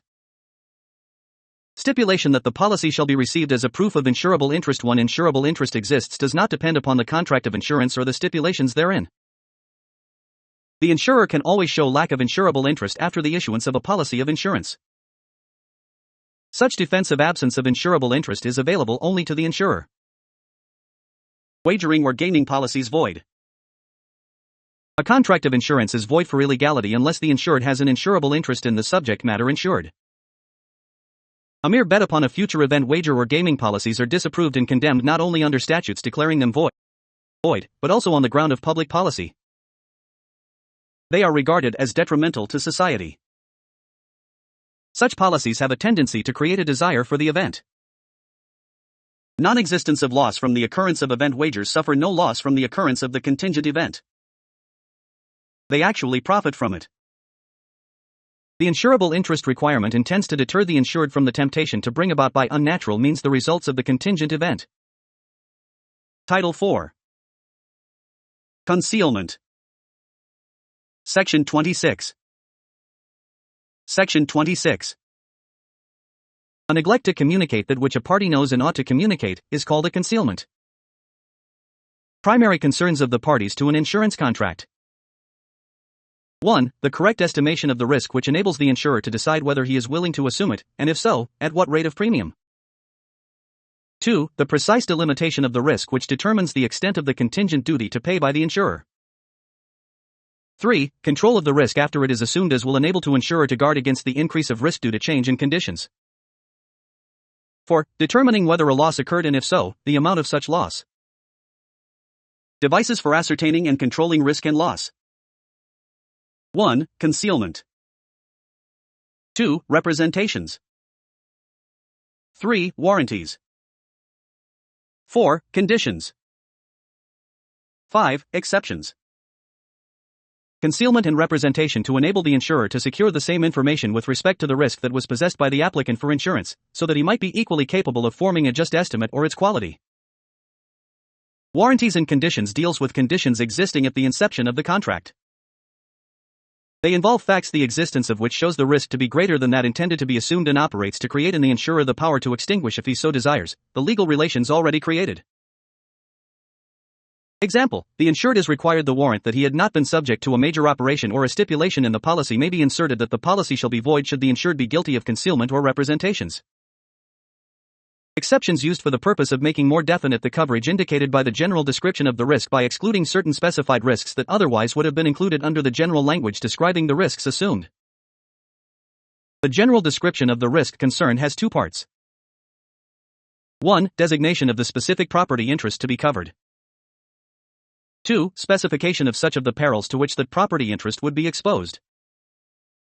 Example, this policy shall not cover accounts, bills, currency, deeds, evidences of debt, money or securities, nor bullion or manuscripts, unless specifically named hereon in writing. Q. How may an insurer protect himself against fraudulent claims of loss? By inserting in the policy various conditions which take the form of conditions precedent, i.e. there are conditions requiring immediate notice of loss or injury and detailed proofs of loss within a limited period. Concealment defined. A neglect to communicate that which a party knows and ought to communicate. It is the intentional withholding by the insured of any fact material to the risk. Requisites of concealment. 1. A party knows the fact which he neglects to communicate or disclose to the other. 2. Such party concealing is duty bound to disclose such fact. 3. Such party concealing makes no warranty of the fact concealed. 4. The other party has no means of ascertaining the fact concealed. Important, where a warranty is made of the fact concealed, the non-disclosure of such fact is not concealment but constitutes a violation of warranty. Section 27. Section 27. A concealment, whether intentional or unintentional, entitles the injured party to rescind a contract of insurance. Effect of concealment. A concealment by the insured, failure on the part of the insured to disclose conditions affecting the risk, of which he is aware, makes the contract voidable at the insurer's option. Reason: insurance policies are traditionally contracts uberami fide, that is, contracts of the utmost good faith. Important, it is not limited to material facts which the applicant knows. It extends to those which he ought to know, they being necessary for the insurer to evaluate the risk. Therefore, it is no defense to plead mistake or forgetfulness. B. Concealment by the insurer, injured party is entitled to rescind the contract. Reason: the contractual duty of disclosure is not required of the insured alone, but is imposed with equal stringency upon the insurer, since his dominant bargaining position carries with it stricter responsibility. Proof of fraud in concealment not required. Existence of fraud not required. Fraud is not essential in order that the insured may be guilty of concealment. The duty to communicate is independent of the intention. Thus, the absence of an intent to deceive is immaterial. Reason: it would be impossible for the insurer to protect itself and its honest policyholders against fraudulent and improper claims. It would be wholly at the mercy of anyone who wished to apply for insurance, as it would be impossible to show actual fraud except in the extremest cases. Basis of this provision: because it misleads or deceives the insurer into accepting the risk, or accepting it at the rate of premium agreed upon. Principal question therefore must be: was the insurer misled or deceived into entering a contact obligation or in fixing the premium of insurance by a withholding of material information or facts within the assured's knowledge or presumed knowledge? Section 28. Section 28. Each party to a contract of insurance must communicate to the other, in good faith, all facts within his knowledge which are material to the contract and as to which he makes no warranty, and which the other has not the means of ascertaining. Matters that must be communicated even in the absence of inquiry. This section makes it the duty of each party to communicate in good faith all facts within his knowledge only when 1. They are material to the contract. 2. The other has no means of ascertaining the said facts. 3. The party with the duty to communicate makes no warranty.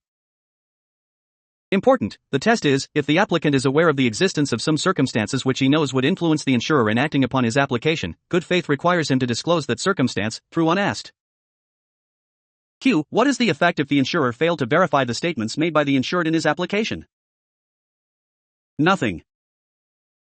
The insurer has no such obligation to verify. It has the right to rely on the statements of the insured as to the material facts stated in his application. Section 29. Section 29. An intentional and fraudulent omission, on the part of one insured, to communicate information of matters proving or tending to prove the falsity of a warranty, entitles the insurer to rescind. When fraudulent intent necessary, unlike an ordinary concealment, Sector 27, the non-disclosure under this section must be intentional and fraudulent in order that the contract may be rescinded. A. Insured, the one guilty of the omission. B. Insurer, the one entitled to rescission of the contract. This section relates to falsity of a warranty. In every contract of marine insurance, there is an implied warranty that the ship is seaworthy. Thus, the intentional and fraudulent omission on the part of the insured when applying for a policy to communicate information that his ship is in distress or in peril, would entitle the insurer to rescind because said concealment tends to prove the falsity of the warranty that the ship is seaworthy. Section 30. Section 30. Neither party to a contract of insurance is bound to communicate information of the matters following, except in answer to the inquiries of the other. A. Those which the other knows. B. Those which, in the exercise of ordinary care, the other ought to know, and of which the former has no reason to suppose him ignorant. C. Those of which the other waives communication. D. Those which prove or tend to prove the existence of a risk excluded by a warranty, and which are not otherwise material, and E. Those which relate to a risk accepted from the policy and which are not otherwise material. When there is no duty to make disclosure. 1. Matters known to, or right to be known by insurer, or of which he waives disclosure. 2. Risks accepted from the policy. 3. Nature or amount of insured's interest. XPN, in answer to the inquiries of the insurer. Matters made the subject of special inquiries. Material matters made the subject of inquiry must be deemed material even though otherwise they might not be so regarded, and this insured is required to make full and true disclosure to questions asked. Important, the failure of an apparently complete answer to make full disclosure will avoid the policy. However, an answer incomplete on its fact will not defeat the policy in the absence of bad faith. Example, in an application for fire insurance, the one applying was asked whether the property is encumbered and for what amount. If he answers one mortgage when in fact there are two, the policy is void. B. If he merely answered that the property is encumbered without stating the amount of encumbrance, the issue of the policy without further inquiry is a waiver of the omission to state the amount. Section 31. Section 31. Materiality is to be determined not by the event, but solely by the probable and reasonable influence of the facts upon the party to whom the communication is due, in forming his estimate of the disadvantages of the proposed contract, or in making his inquiries. Determination of materiality. Test of materiality: the effect which the knowledge of the fact in question would have on the making of the contract. To be material, a fact need not increase the risk or contribute to any loss or damage suffered. It is sufficient if the knowledge of it would influence the parties in making the contract. Important, no information possessed by one party can be material, in the sense of requiring disclosure, unless it is possible that it may influence the other in the making of the contract. Example. Feds insured his house against fire, but did not disclose the fact that he received 2 letters threatening to set his house on fire if he did not pay P50,000 to the sender. Fed's house was destroyed by an accidental fire. Here, the insurer can deny liability for the loss. From the standpoint of the insurer, a fact is material if the knowledge of it would have a probable and reasonable influence upon the insurer in assessing the risk involved, even though such fact may not even remotely contribute to the contingency upon which the insurer would become liable. Example, Feds concealed the fact that he had diabetes and pneumonia. The policy is avoided although the cause of death, i.e. plane crash, be totally unconnected with the material fact concealed. Important, it is sufficient that his non-disclosure misled the insurer in forming his estimates of the risks of the proposed insurance policy or in making inquiries. When concealment regarded as intentional, intention being a state of mind, can be determined only by the external acts or failure to act from which inferences as to subjective belief may be reasonably drawn. Important, the nature of the facts not conveyed must have been intentional rather than inadvertent. Examples. 1. Concealment of the fact that he was operated on for cancer involving complete removal of the right breast. 2. Withholding by the father of the fact that his daughter was typically a mongoloid child. Where fact concealed not material, the insured cannot be guilty of concealment where the fact concealed is not material. Example, insured underwent an ECG test and the results showed a normal condition, but he gave a negative answer to the question of whether he had such test, did not amount to concealment because even if the test was related to the insurer, the same would not have affected its decision to insure the deceased. Time when information acquired. Important, the concealment must take place at the time the contract is entered into in order that the policy may be avoided. The duty of disclosure ends with the completion and effectivity of the contract. After contract has become effective, if the contract is already complete and binding before the information is acquired, there is no duty on the insured to disclose the same, even though the policy is yet to issue. Before contract becomes effective, if the contract is to be effective only upon the issuance of the policy, an applicant is under the duty to disclose material facts occurring or coming to his knowledge between the date of submitting his application and the date the policy is delivered. Section 32. Section 32. Each party to a contract of insurance is bound to know all the general causes which are open to his inquiry, equally with that of the other, and which may affect the political or material perils contemplated, and all general usages of trade. Matters each party bound to know. 1. General causes open to inquiry equally with that of the other, i.e., that a nation is at war, or the laws and political conditions in other countries. 2. Those which affect the political or material perils contemplated. 3. All general usages of trade, i.e. rules of navigation, kinds of seasons, and all risks connected with navigation. Section 33. Section 33. The right to information of material facts may be waived, either by the terms of insurance or by neglect to make inquiry as to such facts, where they are distinctly implied in other facts of which information is communicated. Right to information may be waived. Express, by the terms of the insurance contract. B. Implied, by neglect to make inquiry as to such facts. Important, if the applicant has answered the questions asked in the application, he is justified in assuming that no further information is desired. A waiver is a type of estoppel. Example, in an answer to a question, the insured communicated to the insurer that he had once stayed in a hospital. The insurer did not inquire as to the cause of the confinement. Here, there is implied waiver on the part of the insurer of its rights to be informed of the kind of sickness which caused insured's confinement in the hospital. AG Factor versus Phil. American Life Insurance. Facts, insured died of stage 3 cancer of the cervix. Insurer denied the claim of death benefits on the ground that insured concealed the fact that he had cancer in her application. However, it appeals that the insured faithfully answered the questions in the application, even indicating the addresses and names of the persons, laboratories and hospitals when and where she had consultations. Issue, was the insured guilty of concealment of fact material to the insurance contract? Held, no.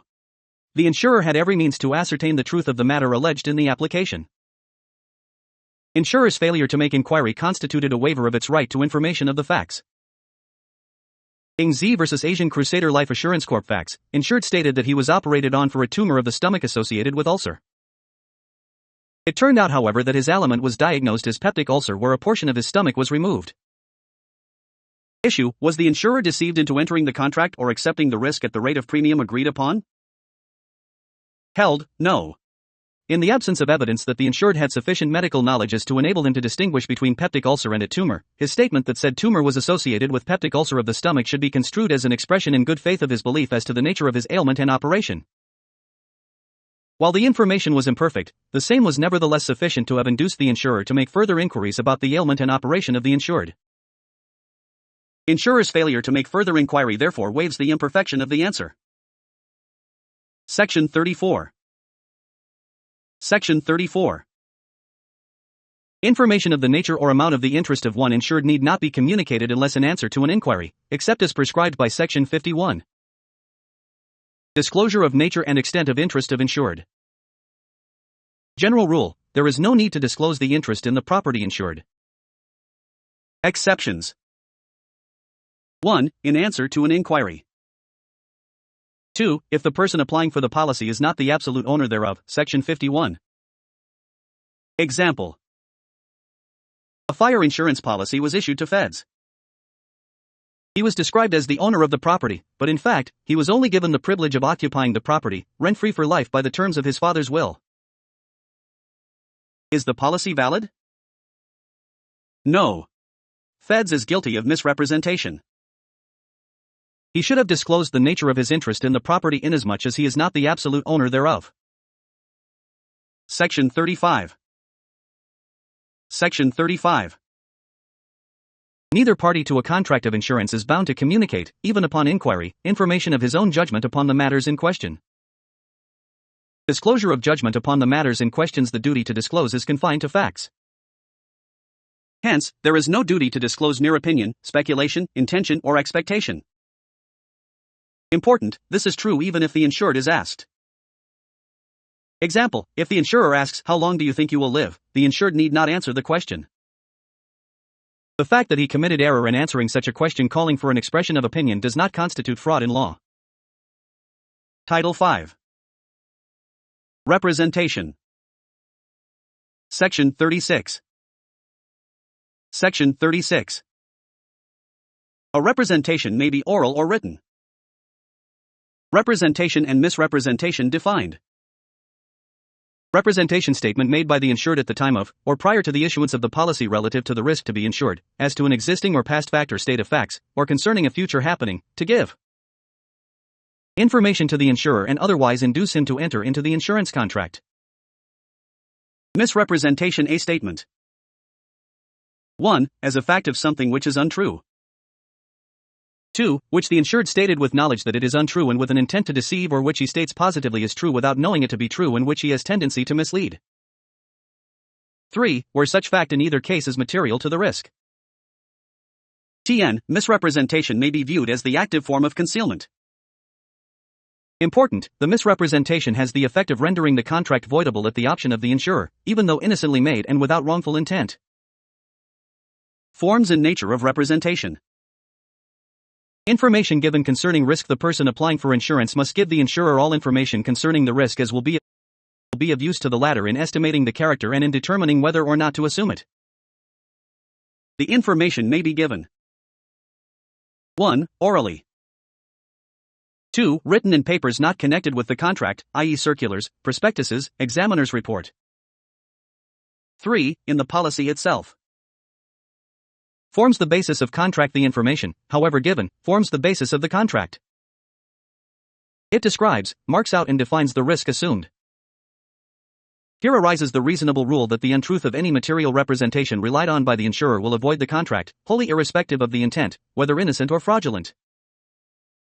Intended as collateral inducements, representations are made to influence the insurer to accept the risk. Thus, it may be communicated in any manner whatsoever that is intelligible. Section 37. Section 37. A representation may be made at the time of, or before, issuance of the policy. Time when representation may be made. The very nature of representation requires that it precede the execution of the contract. XBN, a representation may be performed after the issuance of the policy. Important, the insurer must be induced by the misrepresentation of the application for insurance to issue the policy. Clearly, a representation made after the policy is issued could not have influenced the insurer. Section 38.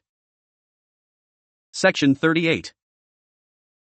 The language of a representation is to be interpreted by the same rules as the language of contracts in general. Construction of representations. Representations are construed liberally in favor of the insured, and are required to be only substantially true. TN. Warranties, in contrast, must be literally true, otherwise the contract will fail. Examples. 1. Questions as to the use of liquor will be construed as referring to habitual use and not occasional use. 2. Questions as to illness or disease refer to serious ailments and not to minor indispositions. Section 39. Section 39. A representation as to the future is to be deemed a promise, unless it appears that it was merely a statement of belief or expectation. Kinds of representation. A representation must be made at the time of issuing the policy or before and may be 1. Oral or written. 2. Affirmative or promissory. Affirmative representation, any allegation as to the existence or non-existence of a fact when the contract begins. Example, a statement of the insured that the house to be insured is used only for residential purposes. B. Promissory representation, any promise to be fulfilled after the contract has come into existence or any statement concerning what is to happen during the existence of the insurance. Nature of promissory representation. The term promissory representation is used in two senses. 1. It is used to indicate a parole or oral promise made in connection with the insurance but not incorporated in the policy. 2. An undertaking by the insured, indicated in the policy, but not specifically made a warranty. It is, however, in such a case, merely an executory term of the contract and not properly a representation. Important, a promissory representation is substantially a condition or a warranty. Effect on policy of expressions of opinion or expectation. Good faith or bad faith of the insured. A representation of the expectation, intention, belief, or opinion of the insured, although false, will not avoid a policy of insurance if there is no actual fraud in inducing the acceptance of the risk. Liability of the insurer. The good faith of the insured furnishes the criterion of truth. Thus, to avoid liability, the insurer must prove both, 1. Materiality of the insured's opinion and, 3. The latter's intent to deceive. Important, if the representation is one of fact, all the insurer need to prove is its falsity and materiality as defined in sections 44, 45, 46. The intent to deceive is presumed. When representation deemed a mere expression of opinion and oral representation as to a future event or condition, over which the insured has no control, with reference to property or life insured, will be deemed a mere expression of opinion which will avoid a contract only when made in bad faith. Example, insured made an oral promise that the building shall be occupied. The failure to fulfill the promise if made in good faith, will not avoid the policy. Section 40. Section 40. A representation cannot qualify an express provision in a contract of insurance, but it may qualify an implied warranty. Effective representation on express provisions of policy. A representation cannot qualify an express provision or an express warranty in a contract of insurance. This is because a representation is not part of the contract but only a collateral inducement to it. Important, warranty. Examples. A representation, however, may qualify an implied. 1. If the policy expressly provides that the house insured is used as a warehouse, any representation made by the insured prior to the issuance of the policy that the house was used only as a resident is not a defense in the action for recovery of the amount of insurance. 2. If the insured makes a representation that the vessel insured was deficient for the voyage because it was not duly manned, such representation may qualify the implied warranty that the vessel is seaworthy. Section 41. Section 41. A representation may be altered or withdrawn before the insurance is effected, but not afterwards. Time to which representation refers. Representations refer only to the time of making the contract. Representations found to be untrue may be withdrawn prior to the completion of the contract but not afterwards. Rules. There is no false representation if it is true at the time the contract takes effect, although false at the time it was made, and vice versa. Example, if the insured represented that his vessel was in Tokyo when in fact it was in Hong Kong, but at the taking into effect of the contract, it was already in Tokyo, there is no misrepresentation. B. There is false representation if it is true at the time it was made but false at the time the contract takes effect. Example, assuming the representation that the vessel was in Tokyo to be true but on the date of the execution of the contract the vessel was no longer in Tokyo but in Hong Kong and is shipwrecked there, the insurer is not liable under the policy on the ground of false representation. TN, in other words, a representation is a continuing representation until the contract takes effect. Section 43. Section 43. When a person insured has no personal knowledge of a fact, he may nevertheless repeat information which he has upon the subject, and which he believes to be true, with the explanation that he does so on the information of others, or he may submit the information, in its whole extent, to the insurer, and in neither case is he responsible for its truth, unless it proceeds from an agent of the insured, whose duty it is to give the information. Effect where information obtained from third persons. The insured is given discretion to communicate to the insurer what he knows of a matter of which he has no personal knowledge. If the representation turns out to be false, he is not responsible therefore, provided he gives explanation that he does so on the information of others. Example, if the insured has no personal knowledge of the cause of the death of his parents because they died when the insured was still an infant, he may report information obtained from friends and relatives, expressly stating that he does not possess knowledge personally but through others. In this case, the insured is not responsible for the truth of the information. Effect where information obtained from agent of insured or insurer. Like agent of the insured, if it was possible for the agent under such circumstances in the exercise of due diligence to have made such communication before the making of the contract, the insured will be liable for the truth. The agent of the insurer, the same principle applies to the insurer, though in the nature of things, the question does not occur so frequently. Section 44. Section 44. A representation is to be deemed false when the facts fail to correspond with its assertions or stipulations. When representation deemed false in order that a policy shall be avoided, a representation relied upon must be false in a substantial and material respect. Important, unlike warranties, representations are not required to be literally true. They need only be substantially true. The rule does not apply in marine insurance. In marine insurance, substantial truth of a representation is not sufficient. The insured is required to state the exact and whole truth in relation to all matters that he represents, or upon inquiry discloses or assumes to disclose. A statement that the applicant is in good health is held not to mean that he is in perfect health, but that he is not aware of any disease of such a serious nature as to impair his health permanently. That he is temporarily ill because of some passing malady does not render his representation substantially untrue. Construction of representation as affirmative. A representation written in the policy even in such form as to admit of its being construed as an executory agreement or promissory representation will rather be construed, when possible, as an affirmative representation of a present fact in order to save the policy from avoidance. Example, the insured states that no smoking is allowed on the premises. The truth of the representation at the time the contract takes effect is sufficient to validate the insurance, which will not be affected by a subsequent change in the practice as to smoking in the premises. Section 45. Section 45.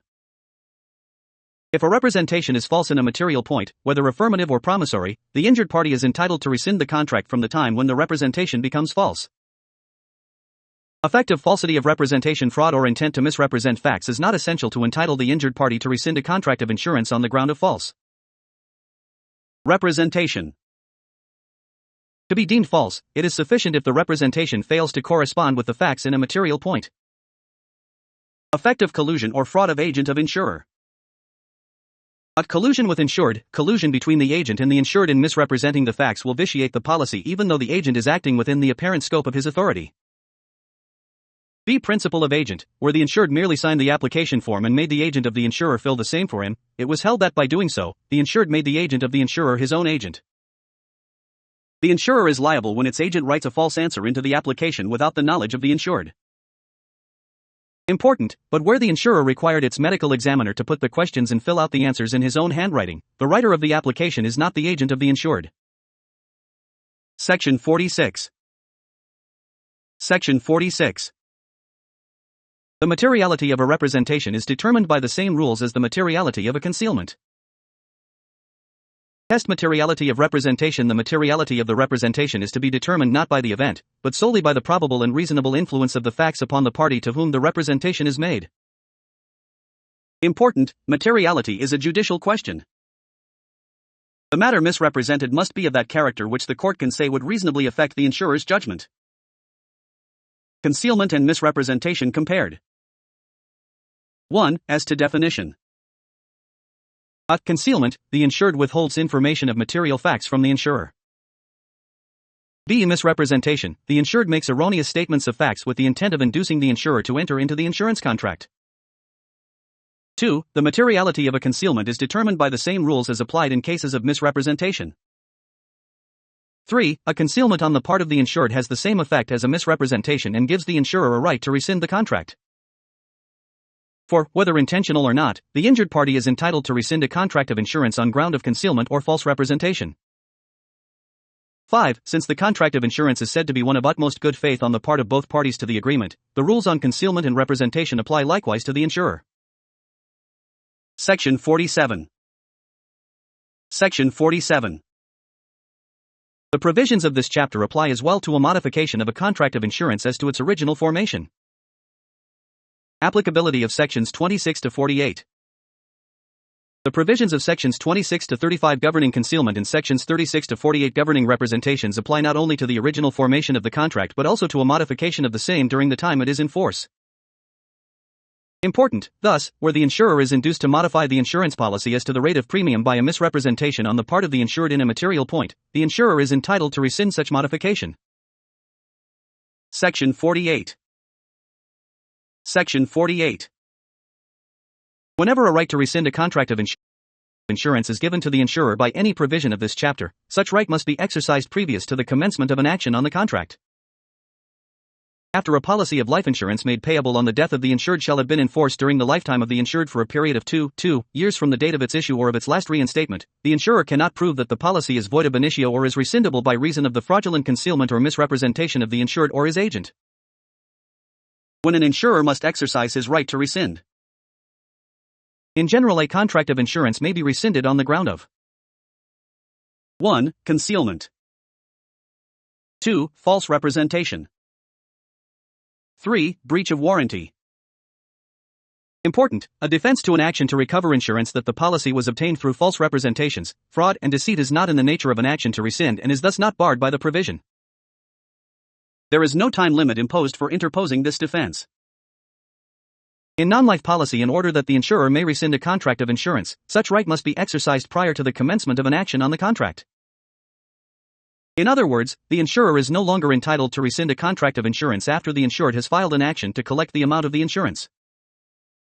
Life policy. The foregoing ruling should be understood to be qualified by the second paragraph of Section 48. By virtue of the second paragraph, the defenses mentioned are available only during the first 2 years of a life insurance policy. Incontestability of life policies. Incontestability means that after the requisites are shown to exist, the insurer shall be stopped from contesting the policy or setting up any defense, except as is allowed, on the ground of public policy. Incontestable clauses. Clauses in life insurance policies known as incontestable clauses stipulating that the policy shall be incontestable after a stated period are in general use, and are now required by statutes in force in many states. They create a kind of contractual statute of limitations on certain defenses that may be raised by the insurer. Incontestability is not absolute. The incontestability of a policy under the law is not absolute. Otherwise, a beneficiary of any person who had procured a life policy more than 2 years before his death would automatically be entitled to the proceeds upon that person's death.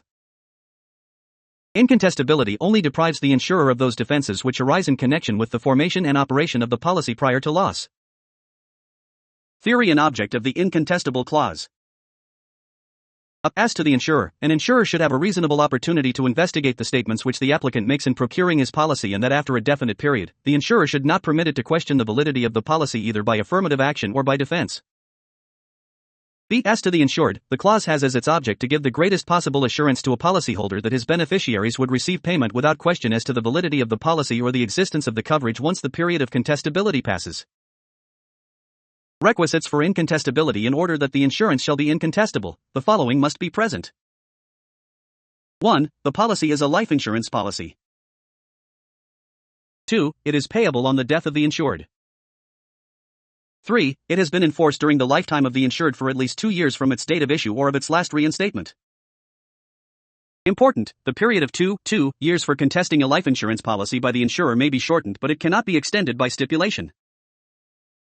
The phrase "during the lifetime" simply means that the policy is no longer considered in force after the insured has died. The key phrase is "for a period of 2 years." Effects: when policy becomes incontestable, the insurer may not refuse to pay the same by claiming that 1. The policy is void ab initio.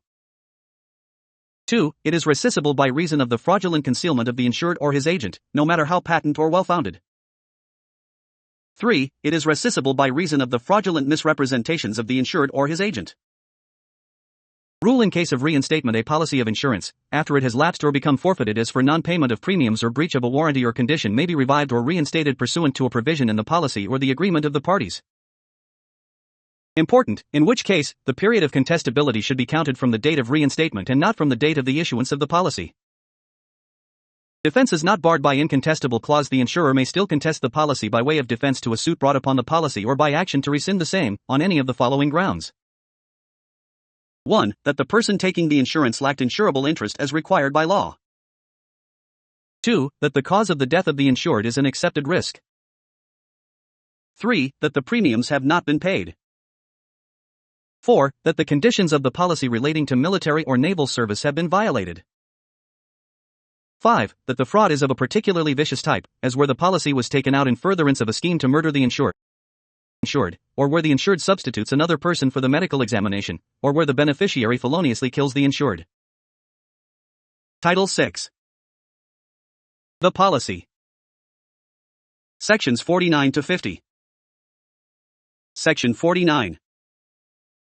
The written instrument in which a contract of insurance is set forth is called a policy of insurance. Section 50. The policy shall be in printed form, which may contain blank spaces, and any word, phrase, clause, mark, sign, symbol, signature, number, or word necessary to complete the contract of insurance shall be written on the blank spaces provided therein. Any rider, clause, warranty, or endorsement purporting to be part of the contract of insurance and which is pasted or attached to said policy is not binding on the insured, unless the descriptive title or name of the rider, clause, warranty, or endorsement is also mentioned and written on the blank spaces provided in the policy. Unless applied for by the insured or owner, any rider, clause, warranty, or endorsement issued after the original policy shall be countersigned by the insured or owner, which countersignature shall be taken as his agreement to the contents of such rider, clause, warranty, or endorsement. Notwithstanding the foregoing, the policy may be in electronic form subject to the pertinent provisions of Republic Act No. 8792, otherwise known as the Electronic Commerce Act, and to such rules and regulations as may be prescribed by the Commissioner. Policy of insurance defined. See definition under Section 49. It is the written document embodying the terms and stipulations of the contract of insurance between the insured and the insurer. Policy controls terms of insurance contract. Measure of insurer's liability. The terms of the insurance contract constitute the measure of the insurer's liability, and in order to recover, the insured must show himself within the terms. Presence of requisites for validity. To create an enforceable agreement, all the requisites necessary in order that there will be a valid contract of insurance must be present. Compliance of insured with conditions of policy. Insurance companies have the same rights as individuals to limit their liability and to impose whatever conditions they deem best upon their obligations not inconsistent with public policy. TN, the compliance by the insured with the terms of the policy is a condition precedent to the right of recovery. Policy is a contract of adhesion. Terms drafted and imposed by insurer. Insurance contracts are drafted with the aid of skillful and highly paid legal talent. The applicant, on the other hand, is a shorn lamb driven to accept whatever contract may be offered on a take-it-or-leave-it basis if he wishes insurance protection. Ambiguity resolved against insurer. These types of contracts are viewed as traps for the weaker party whom the courts of justice must protect. Consequently, where the language in the insurance contract is ambiguous, the same should be resolved liberally in favor of the insured and strictly against the party responsible therefor. Finman General Assurance v. CA.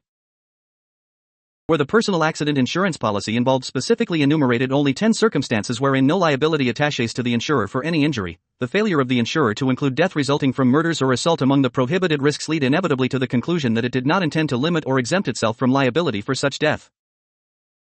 The principle of expressio unius est exclusion alterius applies. When terms of contract clear, there is no room for construction, and such terms cannot be enlarged or diminished by judicial construction. Policy different from contract itself. A policy of insurance is different from the contract of insurance. The policy is the formal written instrument evidencing the contract of insurance. Form thereof previously approved by Insurance Commissioner. Insurance policies generally are required in standard forms. Section 226 would make it seem that every contract of insurance in the Philippines must be evidenced by a policy, and that policy must be in the form previously approved by the Insurance Commissioner. Form of contract of insurance. Modern-day insurance contracts are evidenced by writing, which may be informal as a binding slip, or it may be formal, being the carefully drawn written policy in customary use. Under the Insurance Code, the policy must be in printed form. Any word, phrase, clause, mark, sign, symbol, signature, number or word necessary to complete the contract of insurance shall be written on the blank spaces provided in the policy. Important, in case of conflict between the written and printed portions of a policy, the written portion prevails. Perfection of insurance contract. A contract of insurance, like other contracts, must be consented to by the parties. Consent is manifested by the meeting of the offer and the acceptance upon the thing and the cause which are to constitute the contract. Acceptance of application. Acceptance must be unconditional, but it need not be by formal act. Such acceptance must likewise be accepted to the other party. Thus, the contract is not perfected where the applicant for life insurance dies before its approval or it does not appear that the acceptance of the application ever came to the knowledge of the applicant. Compliance with conditions precedent. The usual conditions found in the application for insurance or in the policy are that the contract shall not become binding until the policy is delivered and the first premium paid. These conditions are valid and enforceable. Until the conditions are fulfilled, the policy is of no binding effect. Important, a binding deposit receipt is intended to be merely a provisional or temporary insurance contract and to be binding only upon compliance with the said conditions. In life insurance, a binding slip or binding receipt does not insure by itself. Cover notes. They may be issued to bind the insurance temporarily pending the issuance of the policy. Sector 52. Coverage then can begin depending upon their terms. Offer and acceptance in insurance contract. In insurance transaction, it is important to know who makes the offer and who accepts the offer. The applicant usually makes the offer to the insurer through an application for insurance. 1. In property and liability insurance. It is the insured who technically makes an offer to the insurer, who accepts the offer, rejects it, or makes a counteroffer. The offer is usually accepted by an insurance agent on behalf of the insurer. 2. In life and health insurance. The situation depends upon whether the insured pays the premium at the time he applies for insurance. But if he does not pay the premium, his application is considered an invitation to the insurer to make an offer which he must then accept. B. If he pays the premium with his application will be considered an offer. Delivery of policy. Delivery is the act of putting the insurance policy, the physical document, into the possession of the insured. Importance of delivery of the policy. The delivery of the policy is important in at least two ways. 1. As evidence of the making of a contract and of its terms.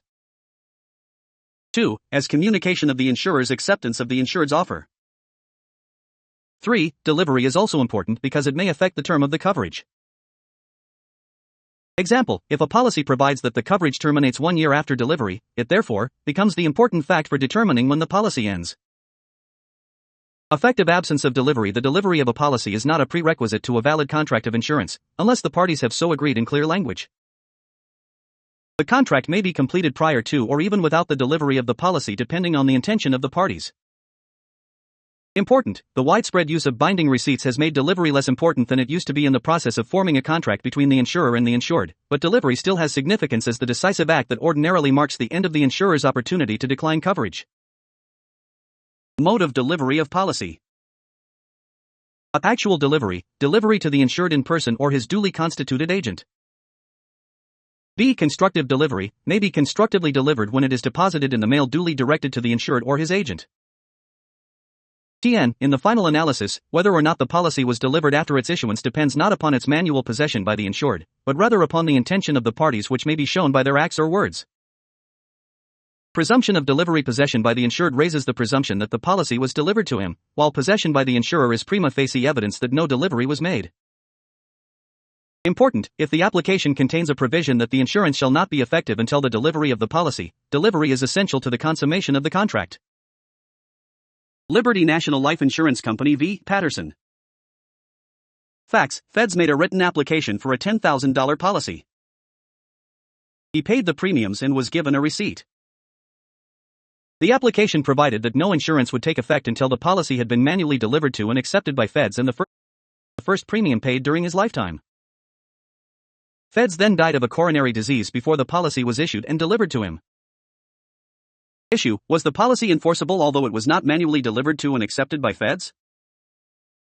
Held, yes. The requirement of delivery was modified by the reference to the receipt, which receipt made the insurance effective upon the payment for the premium by feds. Here, the premium was paid when the application for insurance was made. Delivery to insurer's agent. As to delivery to insured, suppose the applicant dies after a life policy has been delivered to the insurance agent by the head office, but before it is delivered to the applicant, can his beneficiary recover on the policy? Two views. 1. Beneficiary cannot recover for the simple reason that the insurance agent is not his agent. 2. Beneficiary can recover because the contract is to be deemed complete when the policy has been delivered to the insurance agent. The insured having complied with every condition required of him, actual delivery to him is not essential to give the policy binding effect. Effect of delivery of policy. Where delivery is conditional, non-performance of the condition precedent prevents the contract from taking effect. B. Where delivery is unconditional, ordinarily consummates the contract, and the policy as delivered becomes the final contract between the parties. C. Where premium still unpaid after conditional delivery, in the absence of any clear agreement, the policy will lapse if the premium is not paid. Rider in a contract of insurance. A rider is a small printed or typed stipulation contained on a slip of paper attached to the policy and forming an integral part of the policy. Reason: riders are usually attached to the policy because they constitute additional stipulations between the parties. Any rider properly attached to a policy is part of the contract as if embodied in the policy. Necessity for riders because in the conduct of insurance business, it often becomes necessary to add a new provision to a policy, or to modify or waive an existing provision, or to make any desired change in the policy. This saves the trouble and expense of making an entirely new contract. Rule: in case of conflict between a rider, etc., and printed stipulations of a policy, the rider prevails, as being a more deliberate expression of the agreement of the contracting parties. Example: the fire insurance policy on a building excludes loss by earthquake. For the payment of an additional premium, the insurer attached a rider, in which it agrees to indemnify the insured against loss by earthquake. The rider becomes a part of the policy and supersedes any part of the policy in conflict with its provisions. Attached papers on insurance policy. General rule: a rider, slip, or other paper becomes a part of a contract or policy of insurance if properly and sufficiently attached or referred to therein in a manner as to leave no doubt as to the intention of the parties in such respect.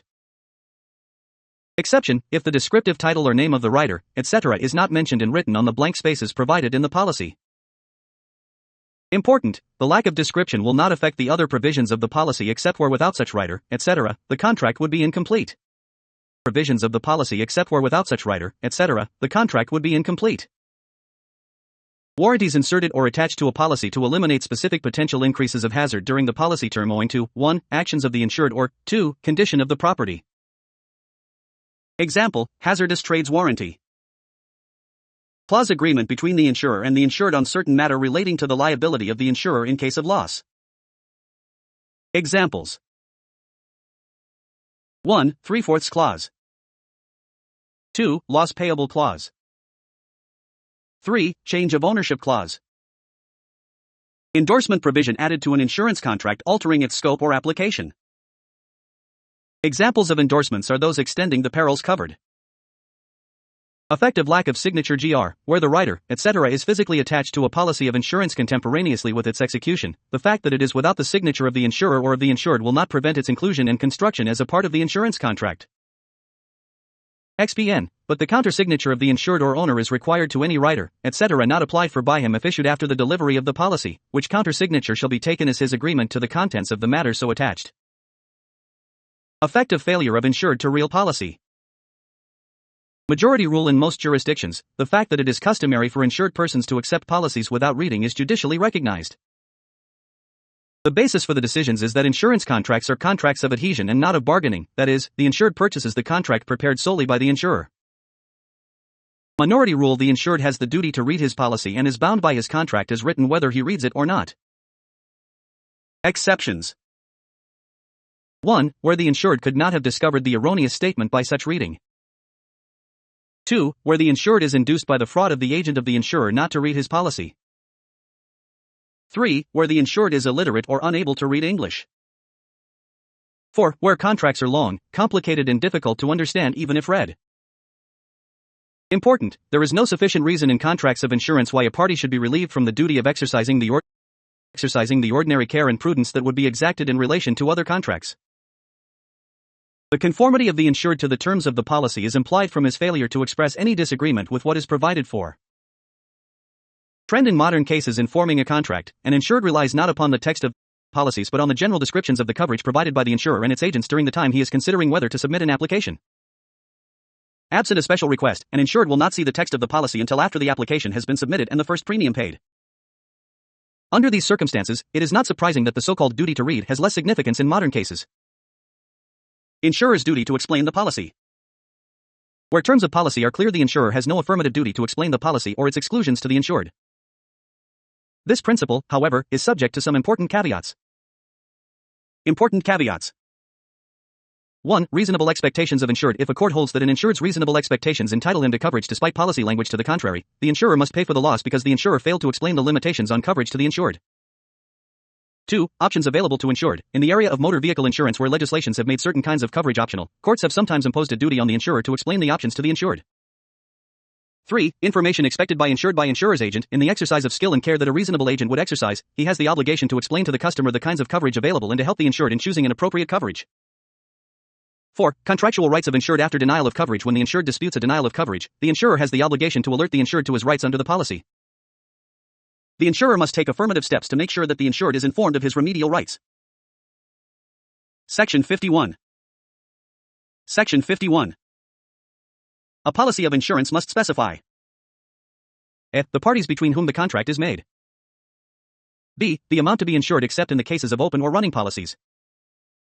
c. The premium, or if the insurance is of a character where the exact premium is only determinable upon the termination of the contract, a statement of the basis and rates upon which the final premium is to be determined. d. The property or life insured. e. The interest of the insured in property insured, if he is not the absolute owner thereof. f. The risks insured against, and g. The period during which the insurance is to continue. Contents of the policy. Section 51 enumerates what the policy of insurance must contain. 1. Names of parties. Take note. An incorrect spelling of a name is not fatal, so long as the identity of the party can be sufficiently established. b. It is not essential to the effectiveness of the contract that the name of the insured should appear therein, as he may be described in other ways, such as for the owner of specified property. 2. Amount of insurance, necessary to easily and exactly determine the amount of indemnity to be paid to the insured. The sum insured is a basis for calculating the premium. Exceptions. The sum need not be specified in cases of open or running policies. 3. Premium. It represents the consideration of the contract, what the insured pays the insurer to assume the risk of loss. A life insurance, premiums are based on the average lifespan predicted from mortality tables. B. A fire insurance, factors affecting the rate are its structure or construction, occupancy, use, location, etc. 4. Property or life insured, constitutes the subject matter of the contract. 5. Interest of insured in property, only required when the insured is not the absolute owner of the property insured. Especially important in fire insurance to determine the actual damage suffered by the insured in case of loss, if he is not the absolute owner thereof. i.e. mortgagee. 6. Risks insured against, because the undertaking of the insurer is to indemnify the insured for loss, damage, or liability caused only by the risks insured against. 7. Term or duration of insurance. The duration may be expressed in terms of dates, or in terms of voyage. This is important because the insurer will not be liable unless it occurred during such duration of the insurance. Tn. The period of time during which the insurer assumes the risk of loss is known as the life of the policy. Annual policies, policies issued for a term of 12 months. B. Short period policies, policies issued for a less period. Kinds of insurable risks. Risks are ordinarily divided into 3 classifications. 1. Personal risks, those involving the person, i.e. death or disability. Personal risks are often divided into life and health risks. 2. Property risks, those involving loss or damage to property. Direct losses, fire, lightning, flood, and other forces of nature. B. Indirect losses, loss of profits, rents or favorable leases. 3. Liability risks, those involving liability for the injury to the person or property of others. These risks are occasioned by the operation of the law of liability, tort, and may sometimes be called third-party risks. Tn. This involves both bodily injury and property damage risks. Risk, peril, and hazards distinguished. A risk, chance or possibility of loss based on known and unknown factors. If loss is certain to happen, no risk is involved. B. Peril, contingent or unknown event which may cause a loss. It is the contingency that one insures against. Its existence creates the risk and its occurrence results in loss. Examples: fires, flood, theft, illness, death, etc. etc. C. Hazard, the condition or factor which may create or increase the chance of loss from a given peril. Two major classifications. 1. Physical hazards, everything relating to location, structure, occupancy, exposure, i.e. gasoline stored in the premises, unsafe brake in a car, weak construction, etc. 2. Moral hazards, factors that have their inception in mental attitudes, including hazards created by dishonesty, insanity, carelessness, indifference, and other causes psychological in nature. TN, however, the terms are sometimes given more than one meaning, and is true even in the insurance business. Requirement for risks to be insurable. Not all risks are insurable. To be considered insurable, it must substantially meet certain requirements. 1. Important, the loss to be insured against should be important enough to warrant the existence of an insurance contract. Otherwise, to cover every small loss would increase greatly the cost of protection. Thus, a person may not insure against losing his ballpen or glasses. 2. Calculability, the risk must permit a reasonable statistical estimate of the chance of loss. If it cannot be calculated statistically, it is impossible to determine the amount of premiums. 3. Definiteness of loss, losses should be fairly definite as to cause, time, place and amount, otherwise, estimates of possible loss are difficult. For no catastrophic loss, when large people are subject to the same kind of losses, i.e. war, it is an obvious deviation from the principle that the losses of the few are borne by many. Thus, it is usual to exclude political and war risks.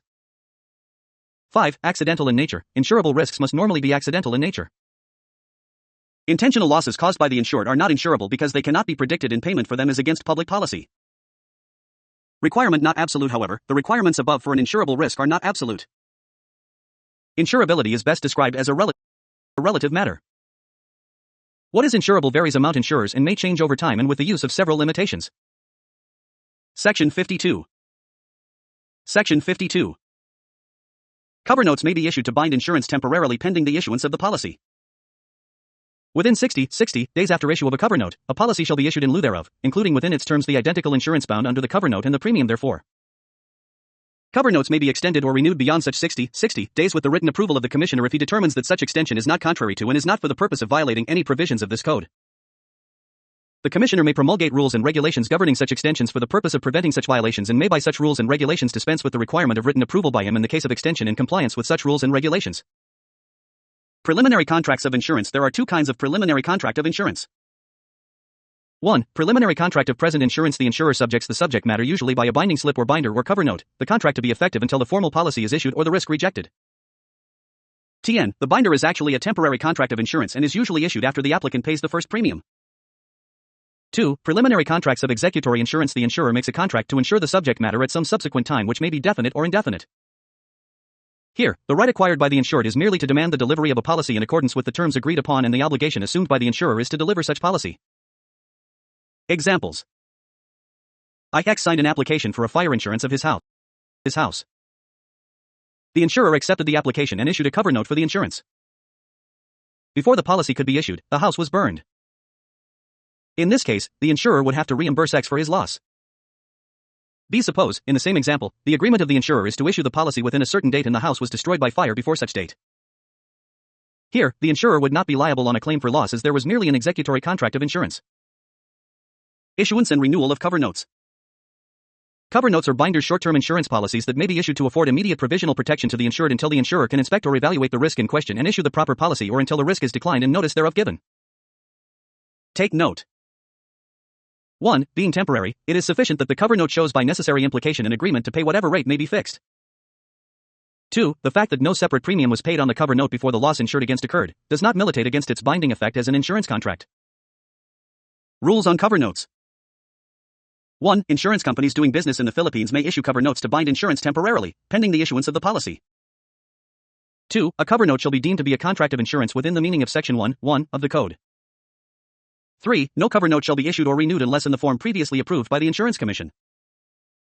4. A cover note shall be valid and binding for a period not exceeding 60 days from the date of its issuance, whether or not the premium therefore has been paid, but such cover note may be cancelled by either party upon at least 7 days notice to the other party.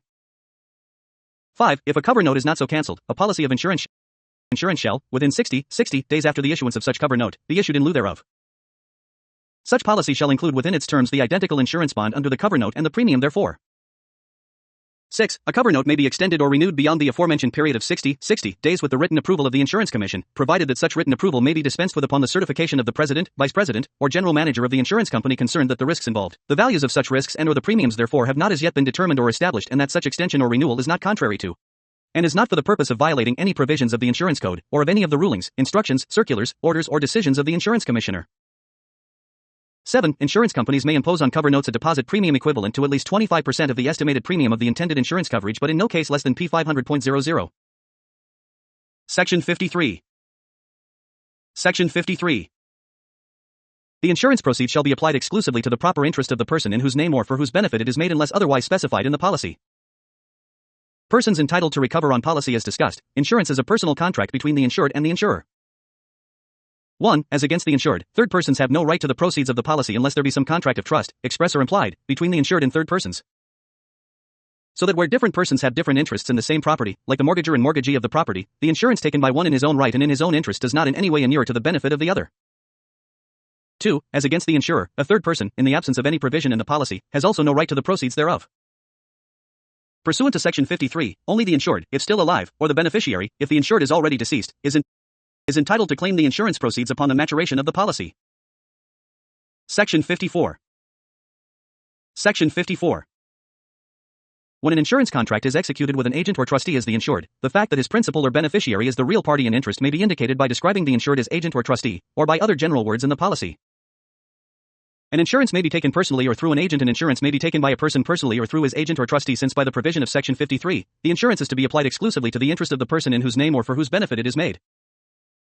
Rule in case insurance is made by an agent or trustee. The agent or trustee, when making an insurance contract for or on behalf of his principal, should indicate that he is merely acting in a representative capacity by signing as such agent or trustee, or by other general terms in the policy.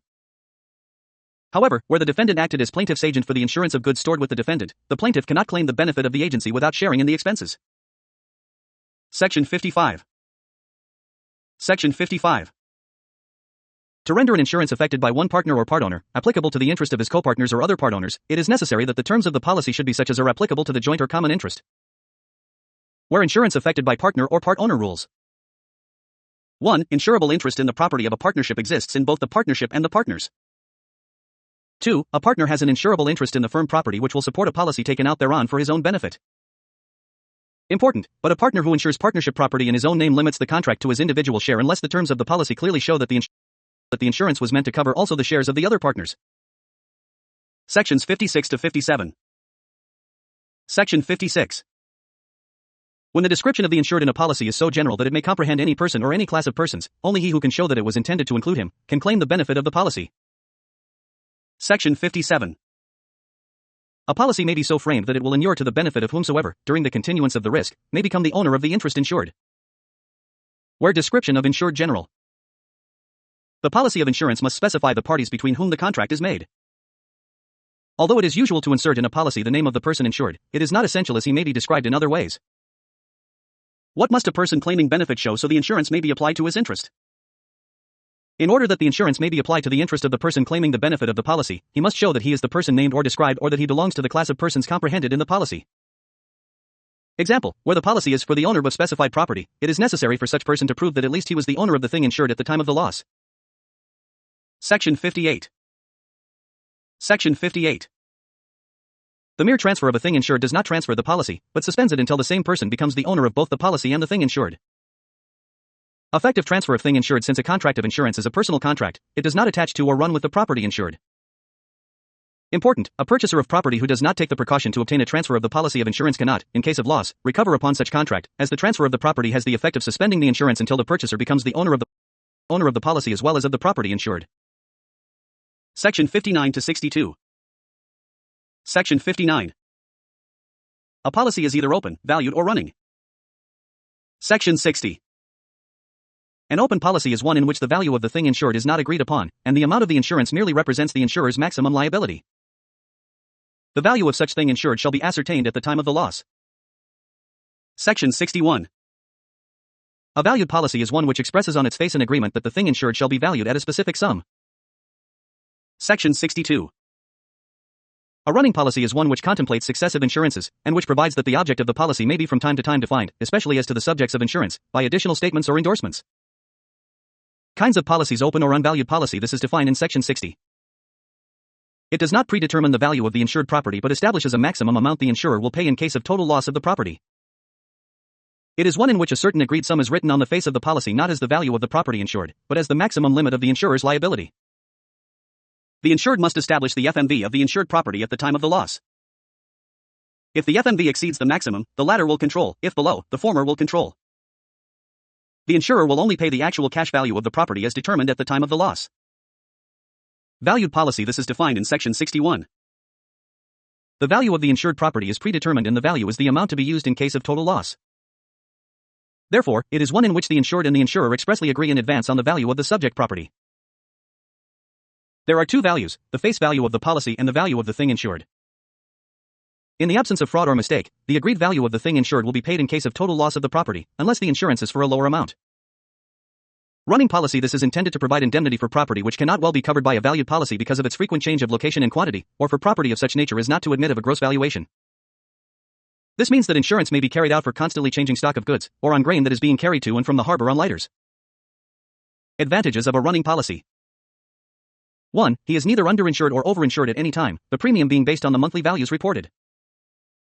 2. He avoids cancellations that would otherwise be necessary to keep insurance adjusted to value each location and for which cancellations he would be charged the expensive short rate.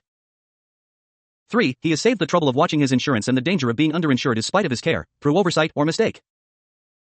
4. The rate is adjusted to 100% insurance, whereas valued policies requiring insurance only to, say 80% of the value, give either a small or no reduction for amounts of insurance above this figure. Section 63. Section 63.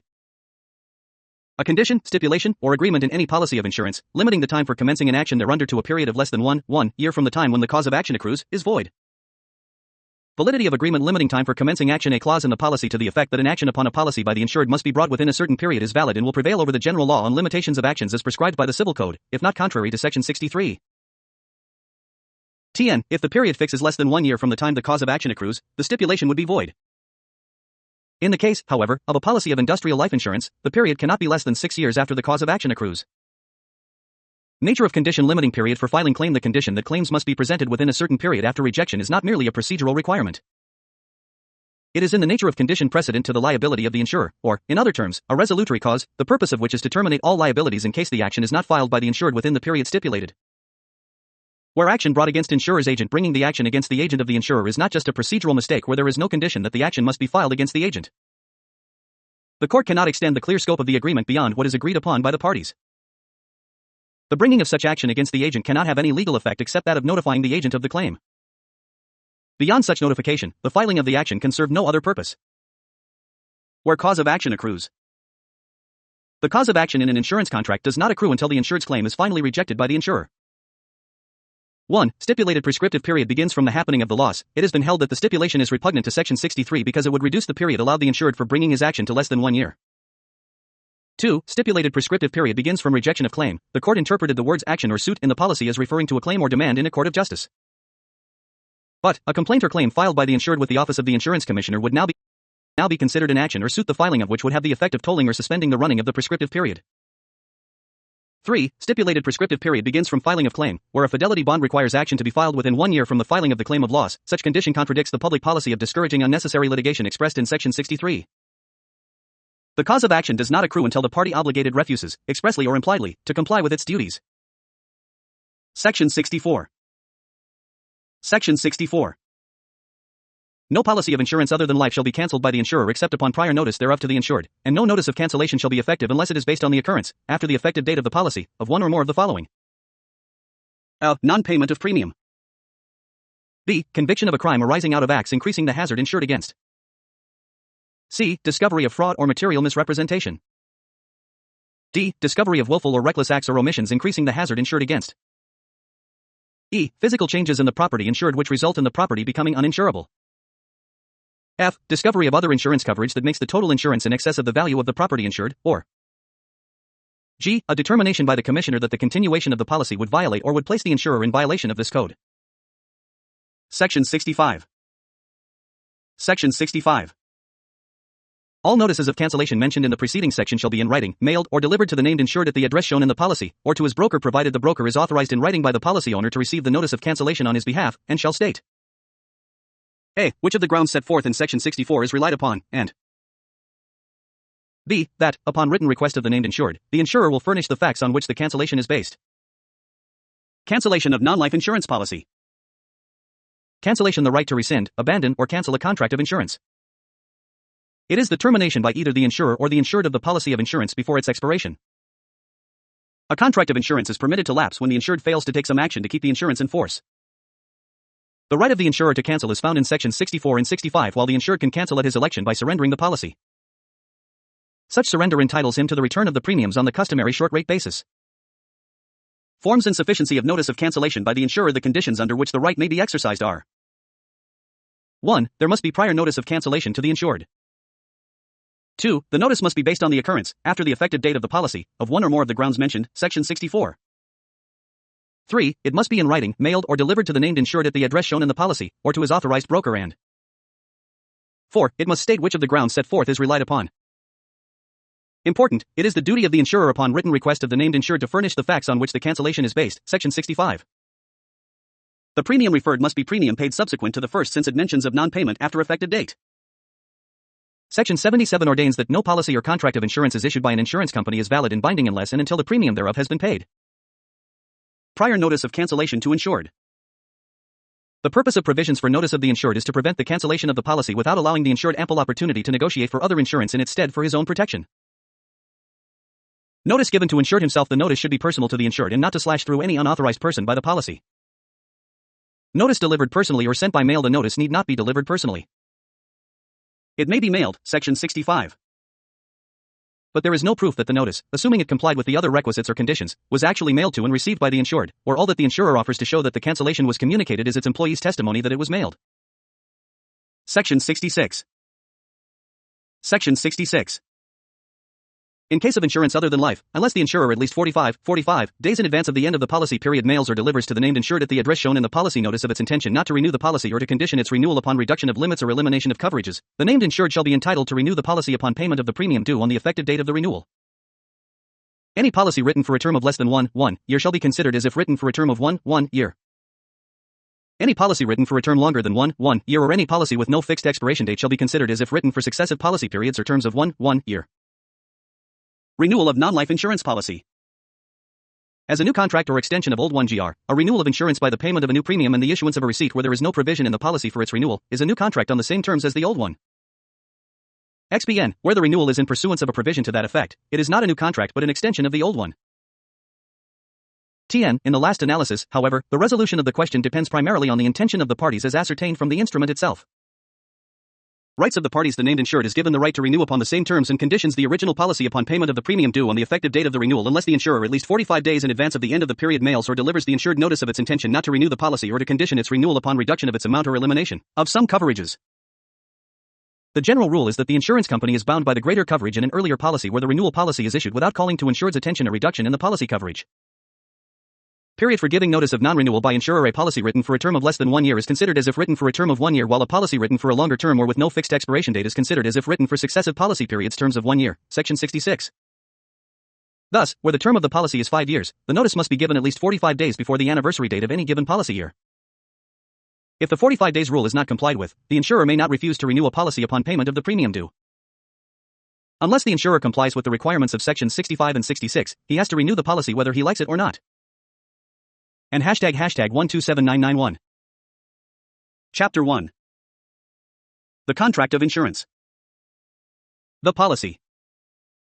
Section 63. Accrual of cause of action.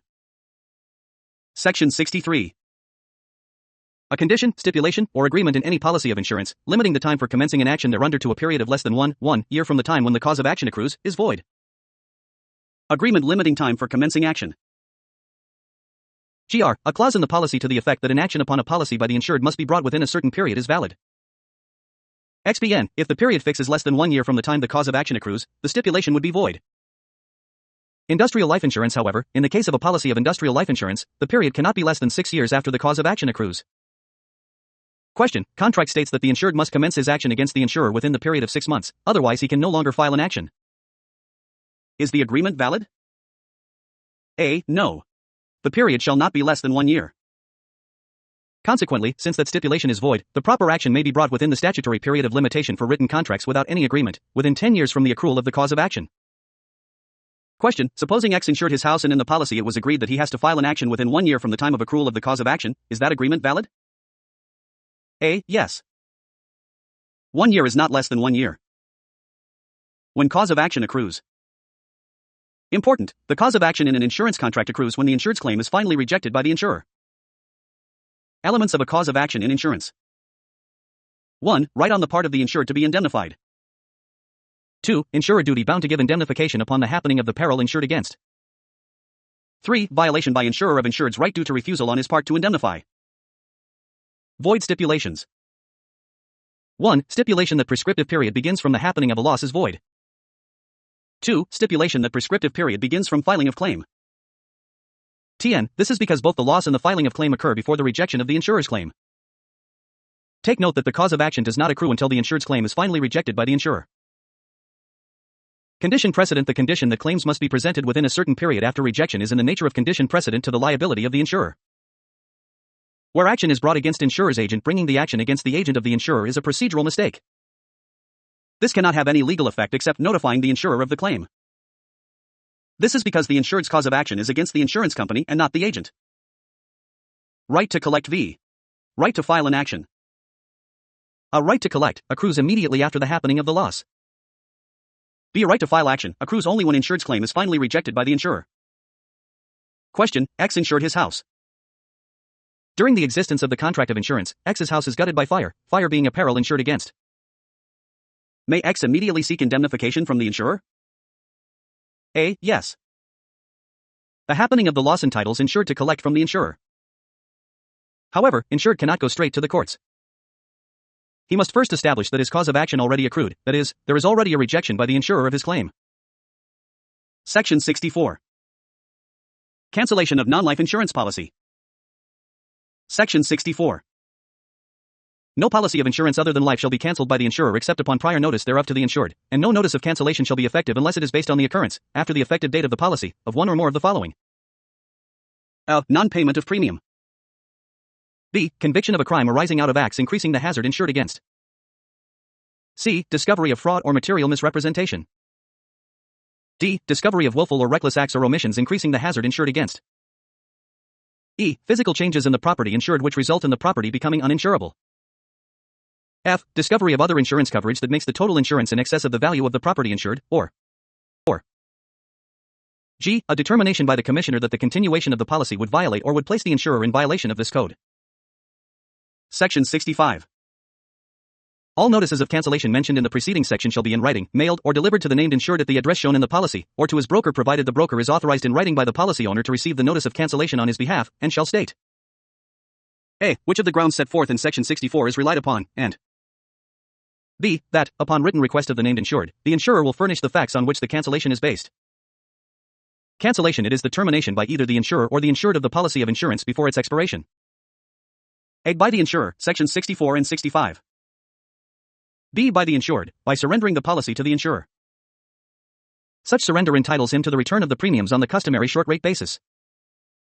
Forms and sufficiency of notice of cancellation by the insurer. The conditions under which the right may be exercised are: 1. There must be prior notice of cancellation to the insured. 2. The notice must be based on the occurrence, after the effective date of the policy, of one or more of the grounds in Section 64. 3. It must be in writing, mailed, or delivered to the named insured at the address shown in the policy, or to his authorized broker, and 4. It must state which of the grounds set forth is relied upon.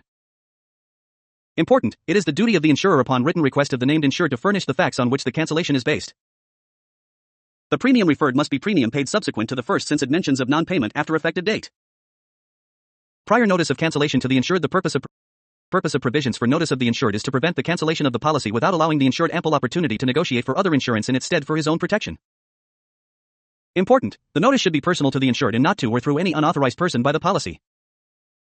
However, the notice need not be delivered personally. It may be mailed. Section 65. Section 66. Renewal of non-life insurance policy. Section 66. In case of insurance other than life, unless the insurer at least 45 days in advance of the end of the policy period mails or delivers to the named insured at the address shown in the policy notice of its intention not to renew the policy or to condition its renewal upon reduction of limits or elimination of coverages, the named insured shall be entitled to renew the policy upon payment of the premium due on the effective date of the renewal. Any policy written for a term of less than 1 year shall be considered as if written for a term of 1 year. Any policy written for a term longer than 1 year or any policy with no fixed expiration date shall be considered as if written for successive policy periods or terms of 1 year.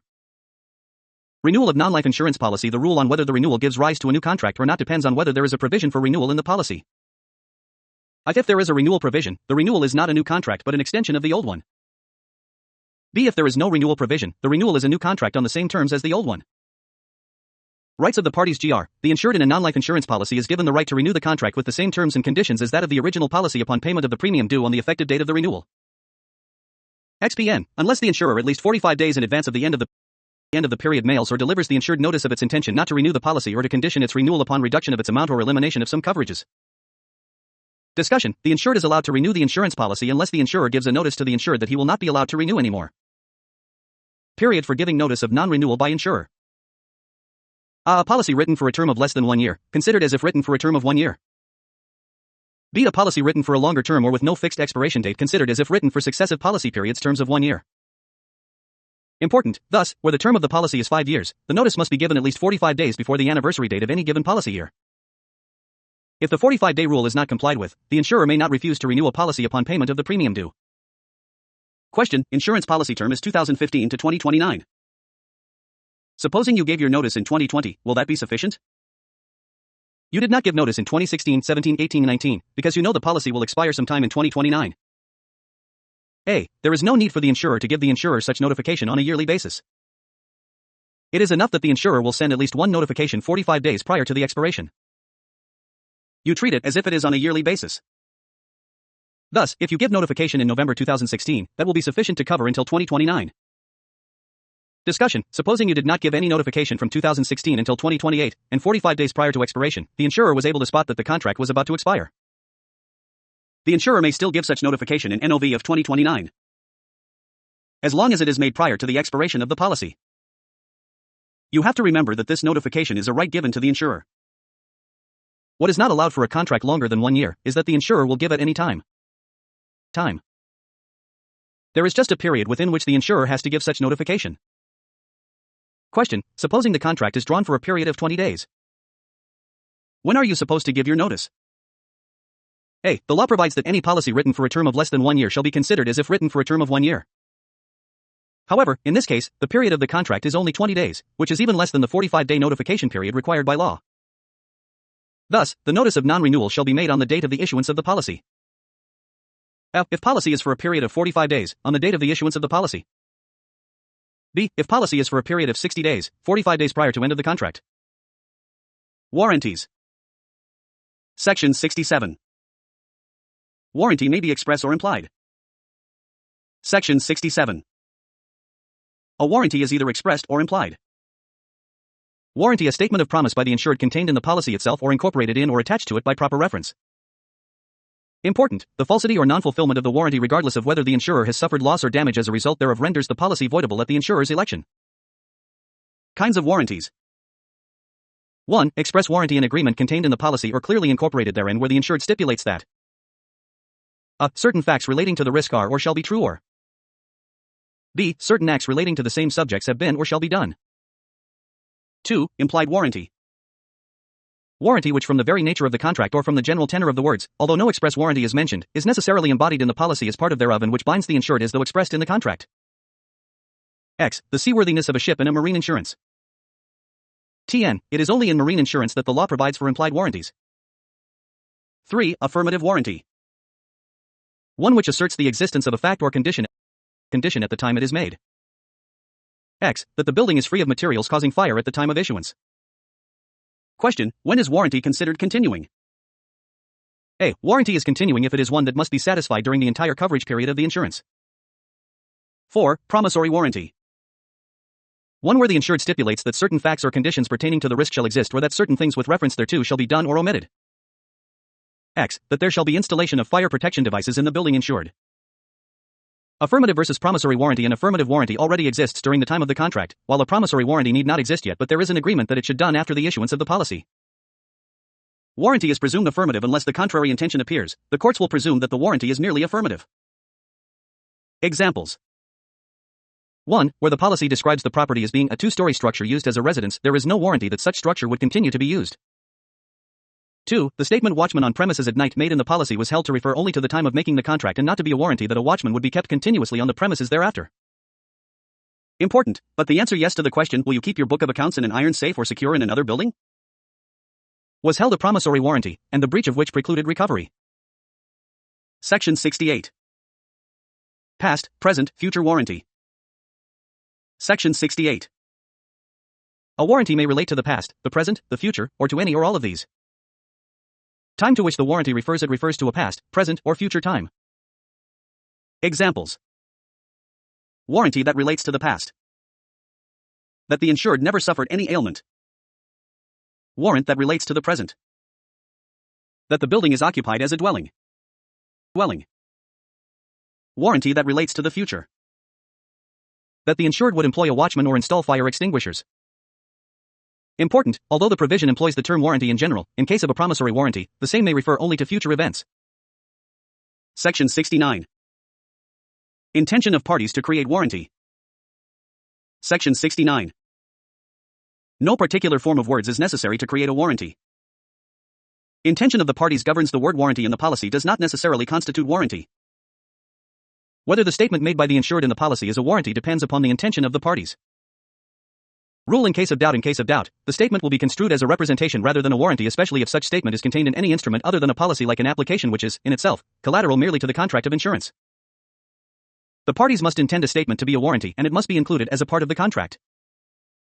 Example, an applicant's statement that he is not afflicted with any specified disease is presumed to be a representation, if not, then a mere statement of opinion. Its incorrectness does not invalidate the contract unless the opinion was fraudulently given. Important, but if such statement is warranted to be true in every respect, then the incorrectness will wholly avoid the policy even if the insured acted in perfect faith. Warranties distinguished from representations. Warranties. Representations. Considered part of the contract. Are but collateral inducements to it. Always written on the face of the policy, actually or by reference. May be written in a totally disconnected paper or may be oral. Must be strictly complied with. Substantial truth only is required. Falsity or non-fulfillment of a warranty operates as a breach of contract. The falsity of a representation renders the policy voidable or rescissible on the ground of fraud. Presumed material. Insurer must show the materiality of a representation in order to defeat an action on the policy. Must be absolutely true. Require only substantial truth. Important, before a representation will be considered a warranty, it must be expressly included or incorporated by clear reference in the policy, and the contract must clearly show the intention of the parties to that effect. In short, statements are considered representations unless they are clearly intended to become warranties. American Home Assurance Company vs. Tantoco Enterprises. Facts. Petitioner contends that respondent violated the express terms of the fire extinguishing appliances warranty. It argues that the warranty clearly obligates the insured to maintain all the appliances specified. The breach occurred when respondent failed to install internal fire hydrants inside the burned building as warranted. This fact was admitted by the oil mill's expeller operator. Was the respondent guilty of breach of the warranty? Ruling, no. The respondent was not guilty of breach of warranty. 1. Respondent was not required to provide for all the extinguishing appliances enumerated in the policy. What the warranty mandates is that he should maintain, in efficient working condition within the premises of the insured property, firefighting equipment such as, but not limited to, those identified in the list, which will serve as the oil mill's first line of defense in case any part of it bursts into flame. 2. Respondent complied with the warranty. Within the vicinity of the oil mill can be found the following devices: numerous portable fire extinguishers, 2 fire hoses, fire hydrant, and an emergency fire engine. All of these equipment were in efficient working order when the fire occurred. 3. Warranties are strictly construed.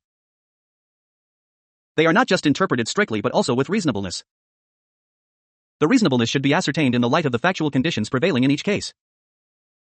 Here, the SC finds that there is no more need for an internal hydrant considering that inside there were equipment present. Section 70. Express warranty. Section 70.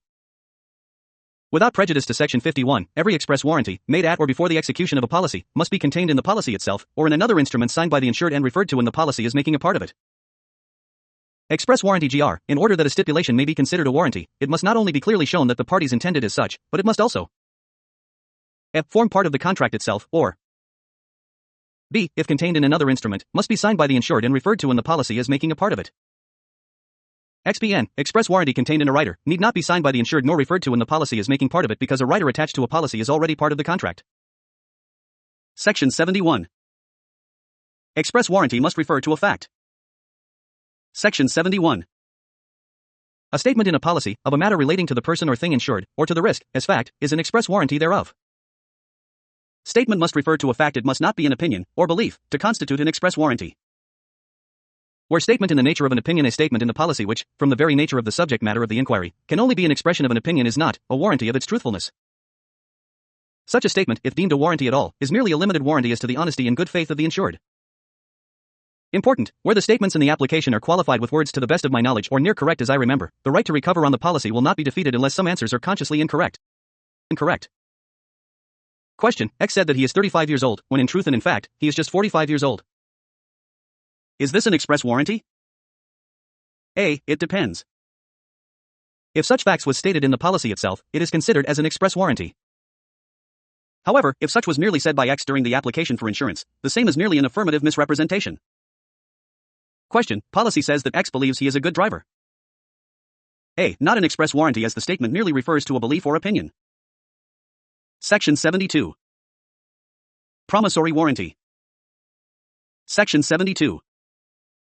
A statement in a policy, which imparts that it is intended to do or not to do a thing which materially affects the risk, is a warranty that such act or omission shall take place.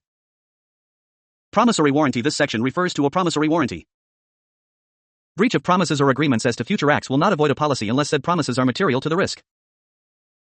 When an act or omission is material to the risk, an act or omission is material to the risk if it increases the risk. Under the law, only substantial increase of risk works forfeiture of the policy which is avoided for increase in hazard. Examples. 1. If it is stipulated in a policy requiring owner occupancy that the house shall not be occupied by a tenant, there is a warranty that such condition shall not take place. 2. If stipulated that insured will not store flammable materials, there is a warranty that such act will not be committed. Question: In an insurance policy, the parties agreed that insured will insure his other building within 2 months from the effectivity of the original policy. If he did not insure such building, then a fire broke out which gutted the building insured in the original policy. Can he claim the proceeds of the policy? A. Yes, the insured can still claim. This is a promissory warranty, and the breach of promises or agreements as to future acts will not avoid a policy unless said promises are material to the risk. Here, the promise to insure the other building is not material to the risk, for the omission of which will not increase the risk on the insured building. Question: The contract also provides that the insured will repaint the house from bloody red to shocking pink. Before he can paint the house was gutted by fire. Can he ask for the proceeds? A. Yes, because the repainting of the house will not in any way increase the risk. Section 73. Breach which does not avoid the policy. Section 73. When, before the time arrives for the performance of a warranty relating to the future, a loss insured against happens, or performance becomes unlawful at the place of the contract, or impossible, the omission to fulfill the warranty does not avoid the policy. Breach of warranty which does not avoid the policy. 1. When loss occurs before time of performance. X, insured warrants that within 5 days from the execution of the contract, he will install fire extinguishers. On the second day, fire broke out. 2. When performance becomes unlawful. X, warranty of making the rented house a private dwelling for the family within 3 months, but a law is later passed prohibiting the ejectment of tenants within 1 year. 3. When performance becomes impossible, legal or physical. X, insured warrants that he will further fortify the insured building using the mahogany trees in his backyard. Later, a storm hit, destroying all the trees. Important, in these 3 cases, while there is breach in the warranty, the policy is not avoided. Where insurer barred by waiver or estoppel. GR, breach of warranty operates to discharge the insurer from liabilities. XBNs, if the insurer is liable because of a waiver of the warranty or estoppel. Waiver and intentional relinquishment of a known right. It may be 1. Express. 2. Implied, said conduct must be clearly indicative of a clear intent of the insurer to waive its right under the policy. Important, failure on the part of the insurer to assert a forfeiture upon breach of warranty or condition, after knowledge thereof, amounts to a waiver or estoppel. X, if the insured warranted that he will not put combustible materials, particularly LPG, in his building. However, the insured placed LPG in his building. When the building was gutted by fire, the insurer paid the insured nonetheless. Estoppel: the insurer is precluded, because of some action or inaction on its part, from relying on an otherwise valid defense as against the insured who has been induced to enter into the contract by the insurer's representation or conduct. Estoppel versus waiver. At estoppel, the conduct of the insurer prevents it from avoiding the liability. B. Waiver, the failure of the insurer to assert a defense prevented from asserting that defense in the event of a claim filed by the insured.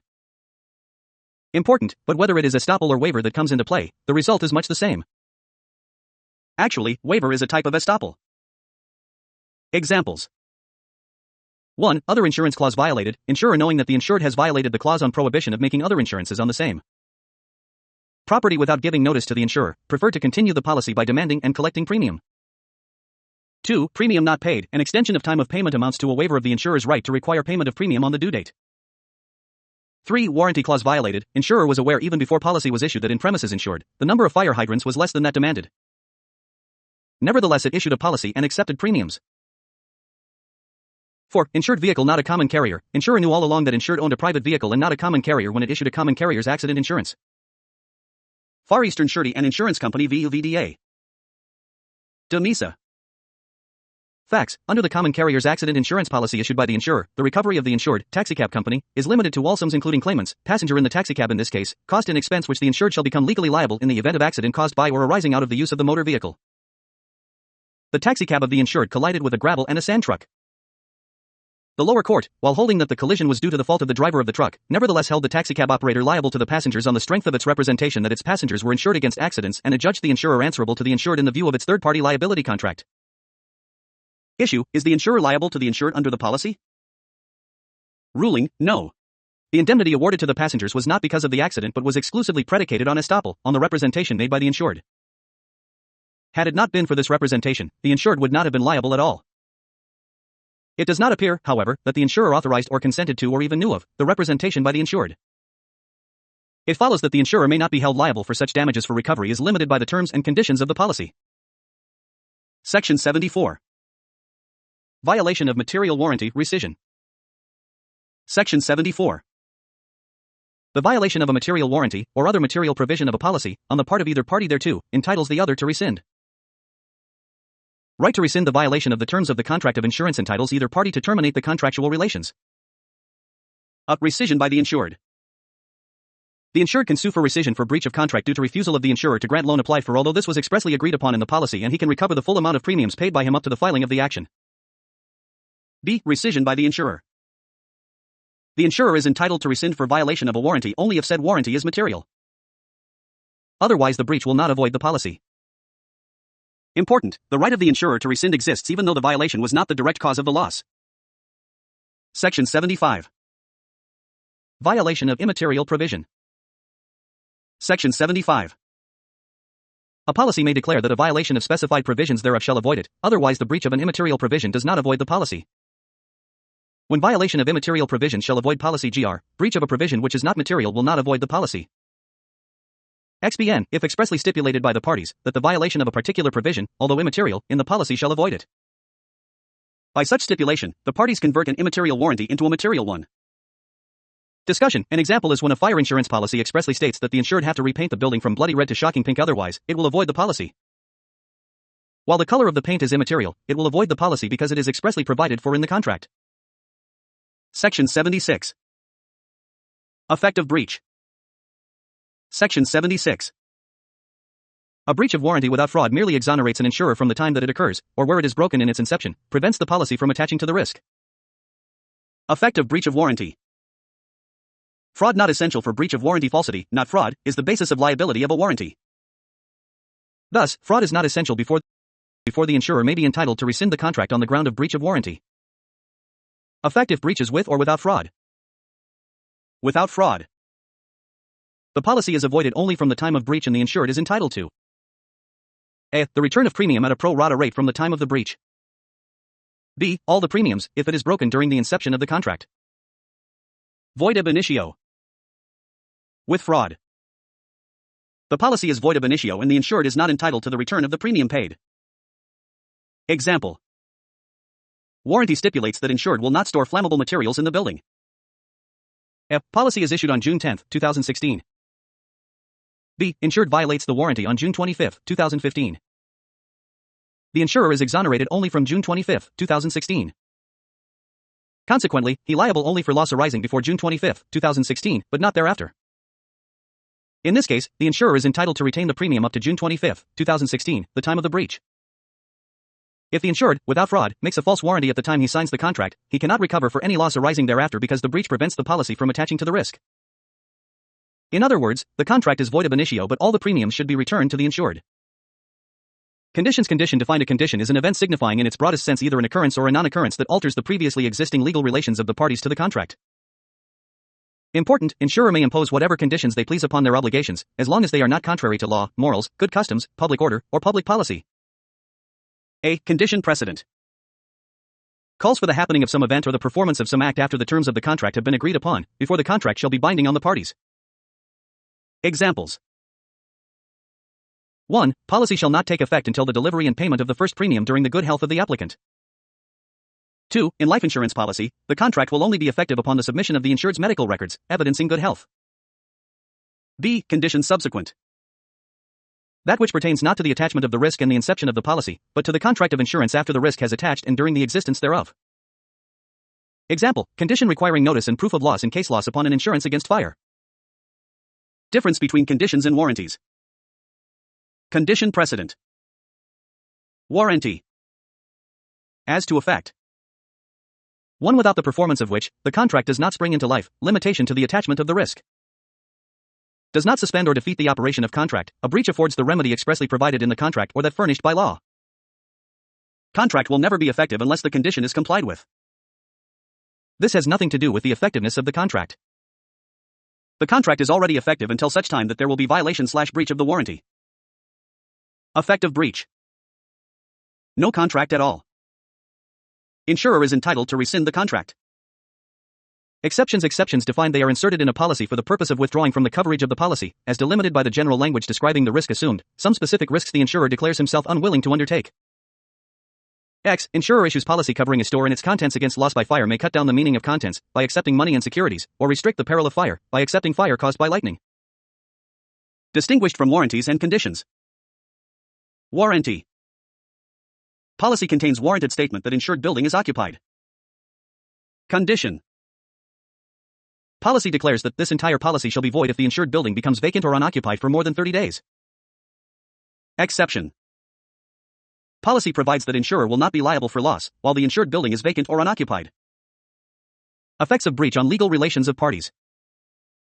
On binding force of contract, occurrence of breach of warranty or condition, even though such breach may be temporary, renders the entire contract defeasible or voidable, and even though such breach may not have affected the risk or contributed to the loss in any way. Important, but the occurrence of an accepted peril, vacancy of a house, does not in the least affect the binding force of a contract. But if loss happens during such vacancy, it falls outside the coverage of the policy and the insurer is not liable. B. If no loss occurs, house is reoccupied, the contract relations continue to be unchanged. On liability where there is waiver, such a breach of warranty or condition may be waived without consideration. Important, but the insurer does not become liable for an accepted loss by waiver unless such waiver amounts to a new contract on valuable consideration. The insurer cannot, by a naked waiver, assume a non-existent duty, nor is the defense that the loss is accepted barred by the incontestable clause. Question: X got a fire policy for a period of 5 years which says that fire caused by lightning is an accepted peril. On its 3rd year, the building was gutted by fire due to lightning. X tried to claim the proceeds, however the insurer said it is an accepted peril. X then went back to the insurer, saying that he cannot use his defense of accepted peril, because the policy became incontestable already. A. The insurer may not be compelled to pay the proceeds, because it is an accepted peril.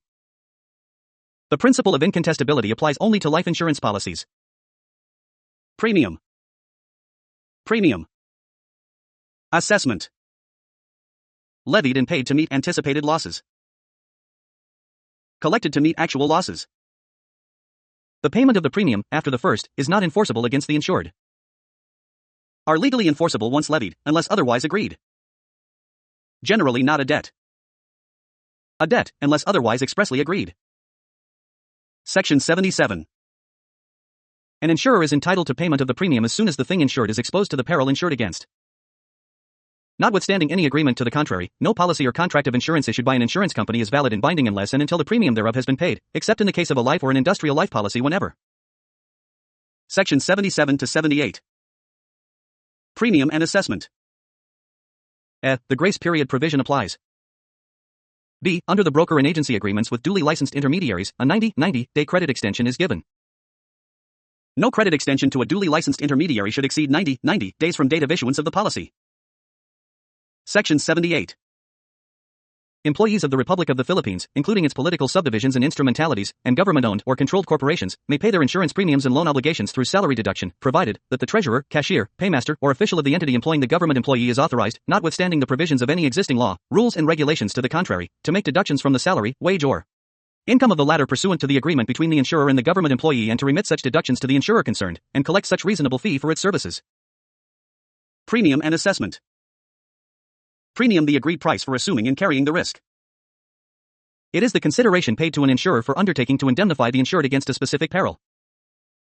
Important: where only one premium is paid for several things not separately valued or separately insured, making for only one cause or consideration, the insurance contract is entire or indivisible as to the items insured. It is immaterial that they are shipped or transported separately. Assessment: sum specifically levied by mutual insurance companies or associations, upon a fixed and defined plan, to pay losses and expenses. A policy issued on the assessment plan is one where the payment of the benefit is in any manner or degree dependent upon the collection of an assessment upon persons holding similar policies. Discussion. Mutual insurance companies. It is not uncommon for persons to form associations for a mutual benefit. Paluwagan system in the provinces. Neighbors will contribute PHP 500 on a weekly basis, and then the money will be placed in a pot and it will be given to a particular person. Next week, they will contribute another PHP 500 and give it to another person. It is common for human beings to associate ourselves with some other human beings for a benefit. Same with mutual insurance companies or associations. If they agree that if someone will die in their clan, each family will contribute PHP 5,000 to defray all the monetary expenses to bury the dead.